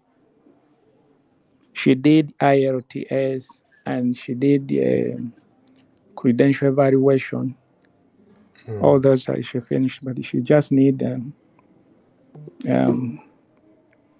and again, she just need admission, and yes. Okay. Which you said she studied what? Civil engineering. She just need to go for masters. Oh, has she applied for Shivingin scholarship? Why can't she apply Shivingin scholarship? I know someone who last year got a scholarship, Shivingin scholarship, and was doing civil engineering, but in UK, not in Canada. And her dream country is Canada, or she can broaden her search. She's willing to go somewhere else. The dream country is Canada. Canada, okay. So now engineering, I'm not that much familiar with engineering stuff, but maybe I can just try to inquire and see. But I'm not, even the scholarships I've been talking about, many of them are social sciences. Now when I talk social sciences, I'm talking about arts and science, but I've not, let me say, engineering, no, even MasterCard scholarship, no, they don't take engineering. I'm not sure. I'm not very sure. I'll confirm and I get back to Bruce. Maybe Bruce will send you a message. Is there any way of doing accelerated nursing? Nursing, you can't. If her degree was already in engineering, if you have to do a nursing course, you have to be here, because you cannot do you cannot. And they cannot, I don't say they can even admit you from outside Canada for nursing. You have already to be here to get an admission, because admission for nursing is actually done locally. It's done locally through a local system. My brother, I'm seeing a lot of civil engineering scholarships in Canada. There is one called ACI in Ontario. There's one called Nigerian Award. There's one called Agra Foundation Limited. There are a lot, even for undergraduate. There are also for undergraduate. I think you need to use Google very well, or you need to come to me, or I'll share with you this. I've just found a lot. And for example, many of those scholarships, when you look at them, for each scholarship, you check the requirements first, because sometimes the nationality they might be different. Sometimes Nationality, some of them might be age, targeting a certain nationality. yeah. Look at nationality, also age, also is important. Two things, and also grading. That scholarship that needs first class, the scholarship that has an age limit. For example, most of scholarships in Europe they stop at 35. So you need to look at all those requirements. Okay, She's below I think 35. she's okay. That is good. She has a lot of opportunities, but also advise her not to be like tie herself, because Professor Bareebe Gerald, he inspired me to come here. He is among the journey that's the reason why I'm here. So I can tell you, he started here as a degree. I mean, as a master. His second master, I think. He has two masters, right? If I'm not mistaken. Yes. Yeah. The second master, it was here, advanced masters in Antwerp, just Antwerp here. So, but from here, he made it 1 year here. You are here 1 year, advanced masters for 1 year. Yes, 1 year, yes, 1 Yeah, year. 1 year immediately he connected. So tell her not to be just, and that is the problem that we guys will have. That you go ahead and you think of America. Me, my dream country also was America. Even I remember when I came here, I applied for American visa and it was rejected. Because I was a student here, I thought I would automatically get it. I was so frustrated. Even I did not study for the whole year. So I thought I would just go, but after rejecting that visa, it's when I came back and I was like, now I need to study. And so I had to study for what I have failed in the whole year. I had to do it, otherwise they were going to cut me off. So I had to do 6 courses, almost 7 courses just in 1 year, which is hard. So what you have to do, tell your wife not just to tie in one place like this and think of only Canada. She can start somewhere and then she will just migrate to that country. So Mubejanul, I think you are the last person. I don't see any invite down because probably of English. But later when Professor goes, you can ask your question in English. I'll write it down, then I'll forward it to him. Then I'll get an answer. Yes, Mumbeja. Okay. Hi, Papa. Hi, my brother. My sister, how are you? I'm fine. Hi, Professor Gerald. But Hi, also, how are you? Professor Gerald understands Luganda. If you have a question in Luganda, please don't sit there. Is okay. in Luganda. For He me, can Lugandalize. yeah. Okay.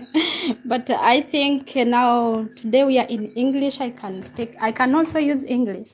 So for me, I'm here to ask. Mr. Gerald talk about the nursing. Did you mean like studying nursing, or like as you said that the caregivers, because most of us this when Arab countries who work as nannies, caregivers, like and what is the easy way to travel to Canada as a nanny, or as you said that they call it Nancy or nurse? Nursing, is it did you mean that you have to be a nurse to work as a caregiver or something?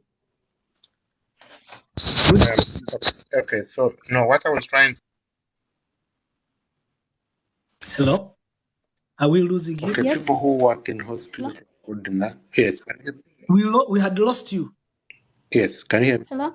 Yeah, we had me. Okay. Yes, now you can hear me. So the people who work in hospital are called nurses, but also people who do caregiving for the elderly are also called nursing. Nurses are also called nurses. So, by the way, let me explain to you by the way one thing. There are so many trainings you can do when you get here that might help you even on the job market. For example, there is a course called WSIB, what's called PSW. So PSW is called personal support worker. So those are it's like maybe like 5 months course, but those ones like help people who are like they are taken by people who want to help people who need help. Like I told you already, the population here Many people are too old. So you help them with walking, you walk them in the morning. I see them sometimes in the morning walking those elderly people around. Instead of keeping them indoors, of course, it's not good for them to be indoors, so sometimes they need to walk. So those personal support workers are also called nurses. It is, by the way, very true that the government of Canada at one time keeps advertising those jobs for personal support workers, asking personal support people to come and work as personal support workers. But again, I have to emphasize this: majority of the people that come here are not from Africa. For us, the challenges we have from Africa is that for us to even to qualify for such a kind of non-skilled jobs, we must already be here. But for India, Repeat that, because a lot of people are being scammed in that way. yes. Can you please repeat it? For people from especially Sub-Saharan Africa, even for you to qualify to come and to qualify for those kind of jobs, which are non-skilled jobs, you have to be here. You have already to be here. Yet for people, for example, in India, it is possible for the government of Canada to maybe to have an arrangement with an Indian government or maybe some organization in India to send for them like 50,000 people to come work as personal support workers. So it all has to do with like I told you, all kind of biases maybe that are there, the barriers that are there by virtue that we are from Africa. So that's a challenge we have. But again, if you can make it here, if you find your ways, either through all those ways we have been talking about to make it here, those kind of jobs are there, and skilled jobs are there for you to work. Good. My brothers agree, no? Frank. Yes, sir. By the Gerald, this gentleman left, came here and visited me right from Uganda, and he went. I thought you guys said I thought the other one was the last one. Okay, this one is the last one. No, we have two only, then we go. We have only two. This one and this one, then we go. Is that great? Okay. Thank you very much, Papa, and thank you very much, Mr. Professor. First of all, I would like to thank you for enlightening us and telling us the way to go, telling us how to handle things, sharing with us that in order for us to get those jobs in Canada, we have to first be there. Because earlier on, we received some people that were telling us that you can get a work permit. There are jobs there, and you can get a work permit when you are still in Uganda. You apply. It's a matter of applying and so on and so forth. But thank you that you've enlightened us on that. Now, the other thing is that I just joined when you're talking about courses to get scholarships. That means those scholarships in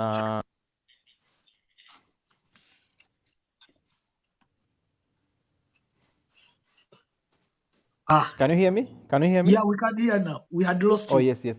Oh, sorry. Those scholarships, you said they're about social sciences. Social sciences. Okay. Okay, arts. You focused on arts. Is there any way you can probably share with us those scholarships? Because we have brothers and sisters that have papers, that they have degrees in like SWASA, like public administration and management, like social works and social sciences, things of that. Is it possible to share maybe those links and those courses, those scholarships with our Papa, so that Papa can share them with us? No, actually, what I'm going to do, I'm going to request Professor to sit in his office one day and record for us the video that we shall post on YouTube. Of course, he will do it for you. Just to know that this Kwichiza family has a professor now. Yeah, we are happy about and that. we And have we are a excited. lawyer also. A lawyer is coming, official, a lawyer, him a lawyer. And we have also a public accountant. Baba Itacha? CPA. Bona wana tuvaina bali wano. Well, just so you see, you don't know. But one day you will know. Yes, just there is a website. It's called scholarship. There's a website called the scholarship dash positions.com. They aggregate all the scholarships from whichever country. So if you go on that website, you find a lot of information on that. Of course, they don't have everything, but I think you find most of the scholarship. Undergraduate, masters, PhD scholarships, you find them there. So the I wish, scholarship Gerald, you are seeing comments. There is someone who wants to see you. I wish you are also focusing on comments. If you focus on comments, you just create your own account and you. So have you seen the site? It's called the scholarship dash positions.com. So if you check on that one, you will figure out actually most of the scholarships, you find all of them there. There are tons of those scholarships there. You just select whether you're undergraduate, master's, PhD, stuff like that. Okay, we shall just check it out because the good thing we have gotten the site you said. It's scholarship-positions.com. Yes. We shall check it out. Thank you, Professor. Good. So, the last question, and then we let Professor Gandhi relax. Maybe, Mr. Moses Robert.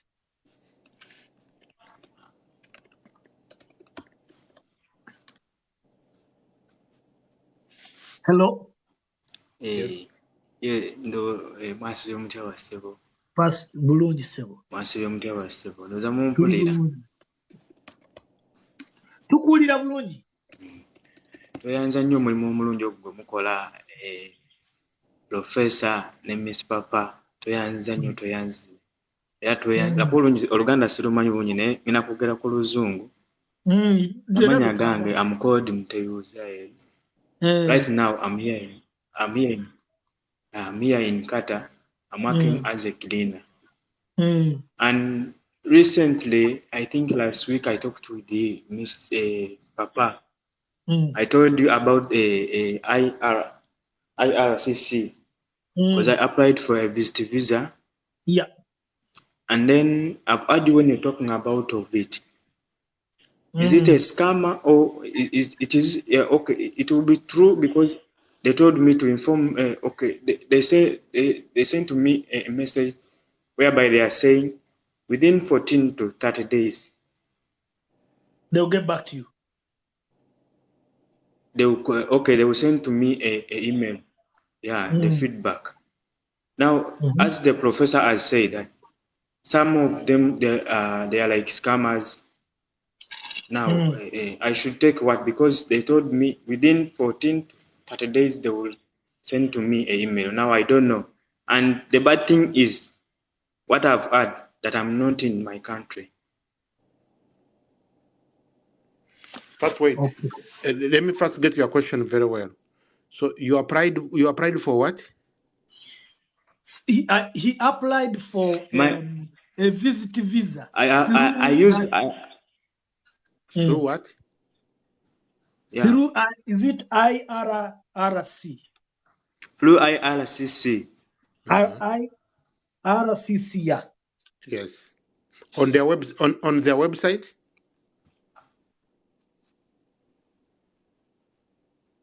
Yeah, on the website. Yes. Okay. So I don't know if you use the website, if the website was the real website of IRCC, which is with the government of Canada logo on it. Yeah, it was. And then they will get back to you. This is just a backlog. That's how they are. For Canada. Yeah, that's how they are. That's how they are. They can take time and time. You even get frustrated. Oh, okay. Yes, that's how they are. But if you did it, if you went through that normal system, they should get back to you, I think. And if you submitted all the documents, right? They required. Yeah. And no. I just opened up the account because they told me you have to first open up the account of IRCC, and then I registered of what I wanted to apply for a By the visit way, visa.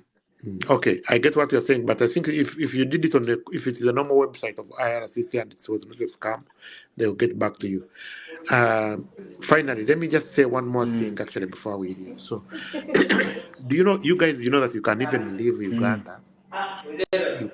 Yes?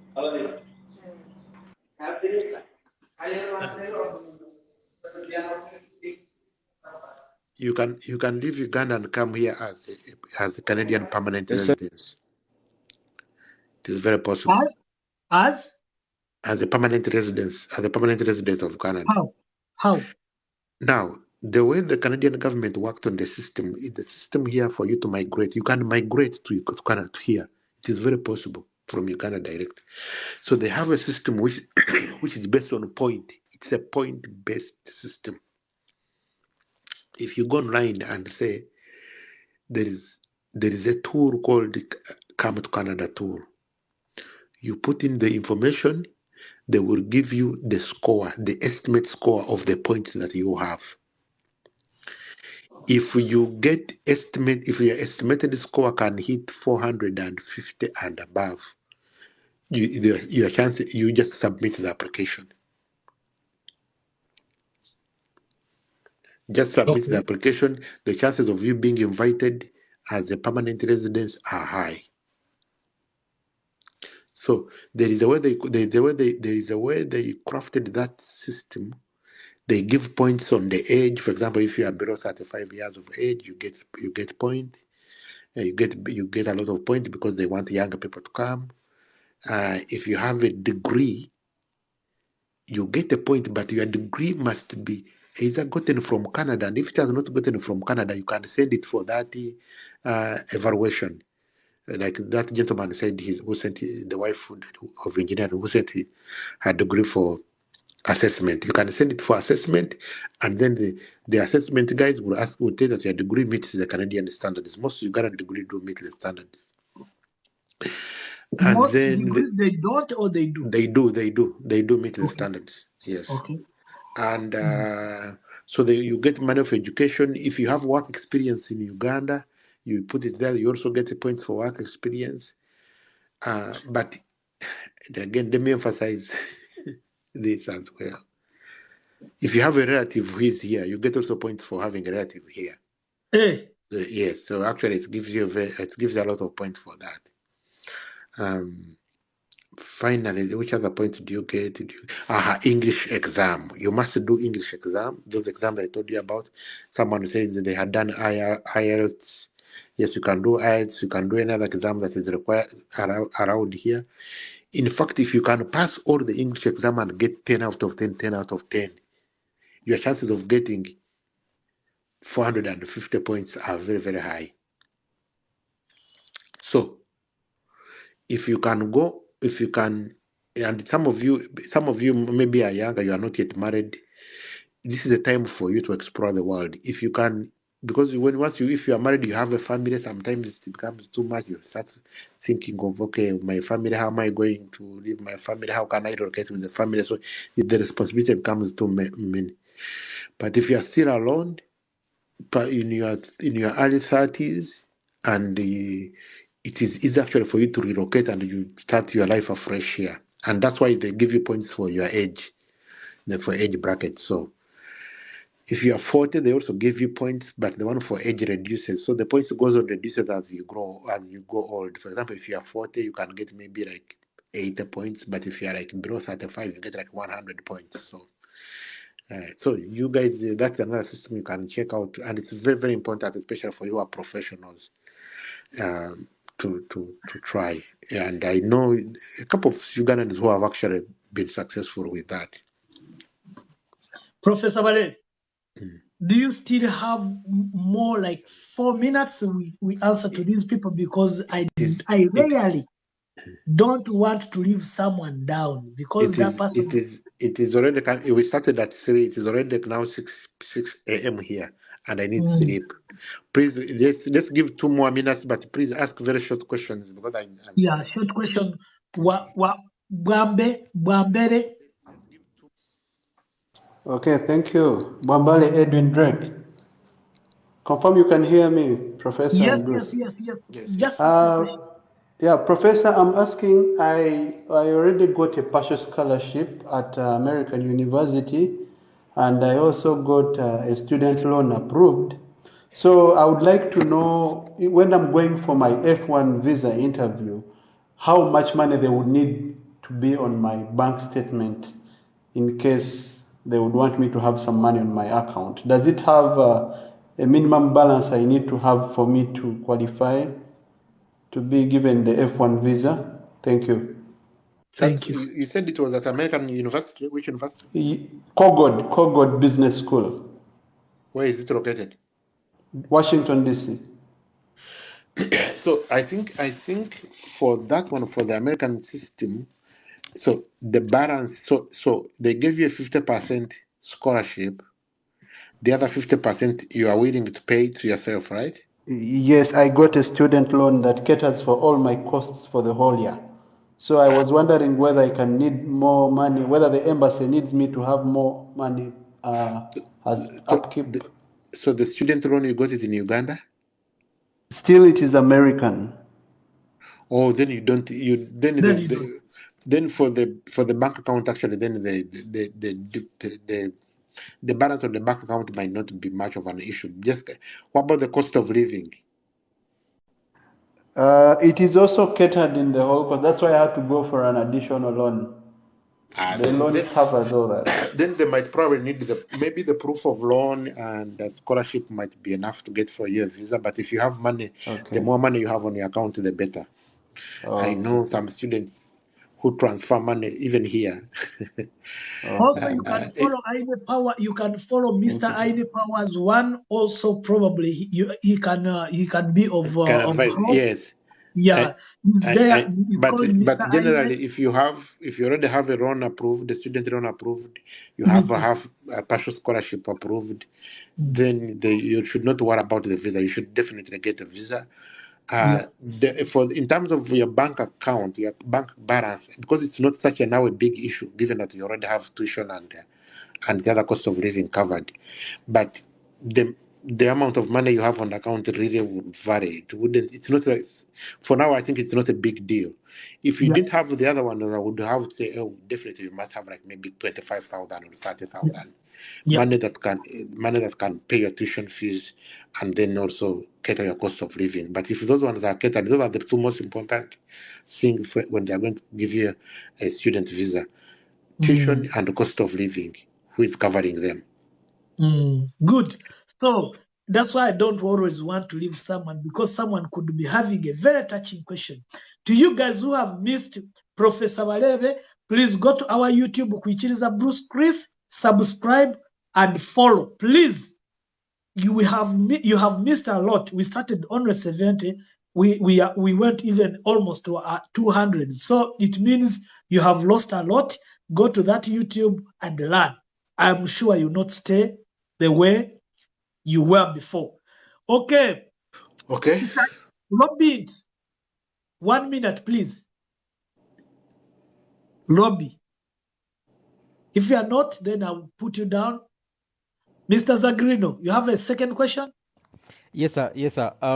Thank you very much. Now, Professor, it's a kind request that probably you once again, I will request that you share the links, those links, the right links for us with Papa, because I've tried to put in the link you first gave us, scholarship-positions.com.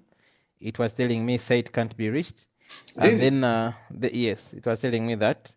I was telling actually in the comment section, I was telling Papa tell Professor this, but I had to come online again.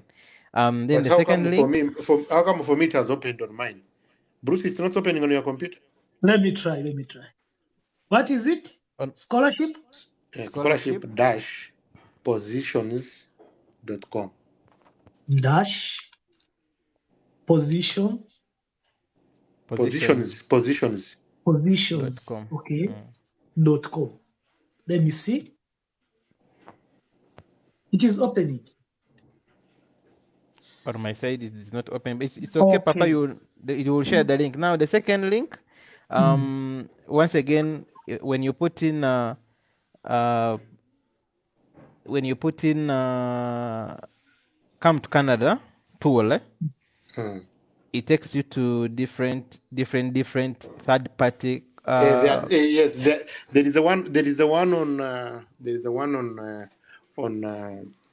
IRCC website. It's the one you can use, but there are also different third parties which try to gauge your eligibility. But I would say you try the one on the IRCC. IRCC.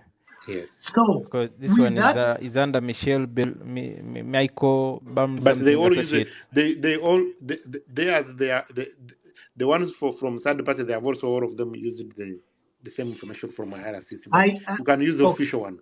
Do they charge, Professor? Free of charge, yes. It's free of charge, yes. It's free of charge. Thank you, Professor. Okay. So, ladies and gentlemen, Professor Bareebe has to go and organize the children and take them to school or prepare them, and he's also tired. I see a lot of questions like conferences, like visit visa. Trust me, I'm going to go back in his inbox, request him, and I'm going. Thank you for also being nice people. I'm going also to encourage him to join TikTok, because some people, especially elites, they think TikTok is always for dirty people. But at least with due respect that you have given him, remember, this is a family, by the way. Professor, we have created a big family here. We have artists, we have all kind of people. So I don't know, Professor, would you want to share your handles so these people can probably be your friends? Because these are my children, by the way, they call me Papa here, Papa. Yes, I'm on Twitter and I'm on Facebook as well. So if you search search my both two names on Facebook, and you find me and on Twitter. Those are the only two social networks I use. If you find my name everywhere else, that's not me. Okay, and I think there are not many who are called Bareebe Gerald. So yes. Yeah, so ladies and gentlemen, I'm going to leave my brother, go relax. Greetings to my children and greetings to my wife. So I love you so much. Thank you for saving this time for this session. Ladies and gentlemen, let us first leave Professor Bareebe to go. Then I'm going to give you like 2-4 minutes. We pray and we go. Okay, so, thank you. Thank you very much, everyone. Have a nice day wherever you are. Bye-bye. Bye-bye. Bye-bye. So, you know how to get up? Now, how do I even log out? I don't even know how to log out. There is a cross up. Just click on that cross. Something I've like seen a cross. Yes, yes. Okay, thanks. So, ladies and gentlemen, it was nice having Professor Bareebe Gerald. I know it wasn't easy convincing him to come because it was at night. We started at 3. Imagine leaving your bed at 3 and you come and you be here. That is the love that you cannot buy. And I'll just encourage you guys that I'll be bringing you these people, the big names. Like you guys, you don't know him. But if you go on Facebook and you put that name, you see who is he. By the way, he has not told you that BBC, he won also BBC. BBC chose him. He was among, I think, 7 people who were chosen by BBC to go and tour the whole world. The whole world. So you have not been with a small baby. You can go on Google, everything is there. It is there. So all in all, I think you have not given us gifts. I'm not happy, but thank you for sharing. I'm happy that you have shared. Muyigo okugaba ebirabo. Yes, muyigo okugaba ebirabo bitunyumira. Osanga maybe byani munyumidde. Nagamba, let me go back to this. But I'm going to encourage him to make sure that he comes back and he will take us topics to research because he is a professor. He cannot just come here and talk far. I gave him these 2 topics to research on it. So nakola thorough research. Whatever you have heard, what he didn't know, he said, I'm not sure. But what he knew, he said, I know this. So guys, stop being fooled out there that you can go to Canada and work in farms. But Indians can do. I have always been telling you that some websites are well designed. If you go there, you find they are well designed. Nuji, you love the what? You love the you will love the what? The website. You see that it is legit, but at the end of the day, it is managed by those scammers. I mentioned them last time. So, with that being said, tugenda kusaba tuve wano until Monday. Who is coming to pray for us? Mu Luganda, it is okay, Luganda. Tusabe mu Luganda. Ana agala okutusabira mu Luganda. Guys, can you hear me? Jesus. Kabaka mwanga. Okay. And for my brother also, even if he's not here, pray for him. Aina family ye, aina abana okuliza abana mu Europe bakagenda. It is not easy. Musabire naye yetaaga sala. So tetugenda kukkiriza bibuuzo bingi kubanga abamu mwabuuziza dda ate eno video naye saagala ewanvu ennyo. I can see it is 3 hours and 5 minutes, so njagala kugistopingira wano. Wanji Madam Flora. Nze nzera kuba nti eddoboozi lyo libadde libuze sirina question yonna, but thank you so much guys. Alese ekintu ekiri massive. Asomesezza bulungi. Yasomesezza bulungi Mr. Bareebe. Okay. Nze nzera kuba nti eddoboozi lyo libadde wansi. Omulala yenna alina ekibuuzo asobola okujja. Okay, njagala ekibuuzo kimu oba bibiri then tusabe tugende. But at least ebibuuzo byembuuziza, making sure that those are regular questions. Ebibuuziddwa wano. Ebya conference nga bwe mbibasomesa wano, there is no difference, and the answers zemba wano teziri different. For sure, they are not different. Era bw'oba oyagala ogendayo, those are the same questions. Go to the YouTube, ebibuuzo gyebiri abaana babyogedde babikoze gyebiri. Go to Kwikiriza Bruce Chris or subscribing osome. You don't need anyone to help you in this. Wanji muganda wange bwambale. You wanted us to pray. Nsobola okusaba mu Luzungu oba strictly Luganda? Kyonna ky'oyagala. Kati katusooke tuwulize from NASA. Okay. Papa mugamba mutya muli mutya mwena baliko. Tuli bulungi muganda wange oli otya? Ndi. Abannange ekyamazima twebaza papa. Ekintu kyokoze kyamaanyi nnyo ekyokutuleetera omusajja ng'oyo. Abasajja ng'abo baprofesa balina kyamaanyi kye batugattako wano eno. Era ebibuuzo tulina bitono olw'ensonga ebisinga bitubuuliza. Kituufu. Ebisinga ebibuuzo bitubuuliza wabula kale nze nganze kyenjizeemu nti abaana baadde beesunga ogende Canada nga walaba buposti obubeera ku TikTok bakonsultinge ku conference oba ku visa bagende bali ebigambo. Kituufu. Naye otherwise bwe banalemerako ne bagendako obugundi bajja kubbibwa ate bakomewo nga bakaaba. Bagume bugumi. Kituufu. Nkimanyi nti bangi abadde balina ebibuuzo eyo mu komenti naye lwakwandoza Oluzungu nalwo terubasobozesezza. Oluzungu balumanyi, abaana bano beetya bwetyo. Oluzungu balumanyi kubanga olulaba balutayipinga. Balumanyi naye ate tugenda kusitikinganga ku Luzungu because era lwe twetaaga okutambula ogenda mu Canada, ogenda mu America n'okujja wano mu singa zino nga zi Belgium. Wadde tetwogera Luzungu but we need it kubanga ku border wali you need English. Kana olw'ensonga eyo banaye tetugenda kweyongerayo nnyo. Ntandise okuuploadinga videos eggulo n'uploadinze eya Mr. Hassan. Mugende muyige. Hosting a Monday. Today or tomorrow, I'm going to host a Mr. Ainebiona. Then probably Monday or Tuesday, Bobo misses about Mr. Bareebe, Gerald or Dr. Bareebe or Professor Bareebe. It will be available by next week, either Monday or Tuesday. So olw'ensonga eyo katusabe tuve wano. Okay, let us sum ourselves for a prayer. Heavenly Father, we thank you for the gift of life. We thank you for the gift of this new year. We thank you for the wisdom of Brother Bruce and Professor Bareebe, for they are giving us hope.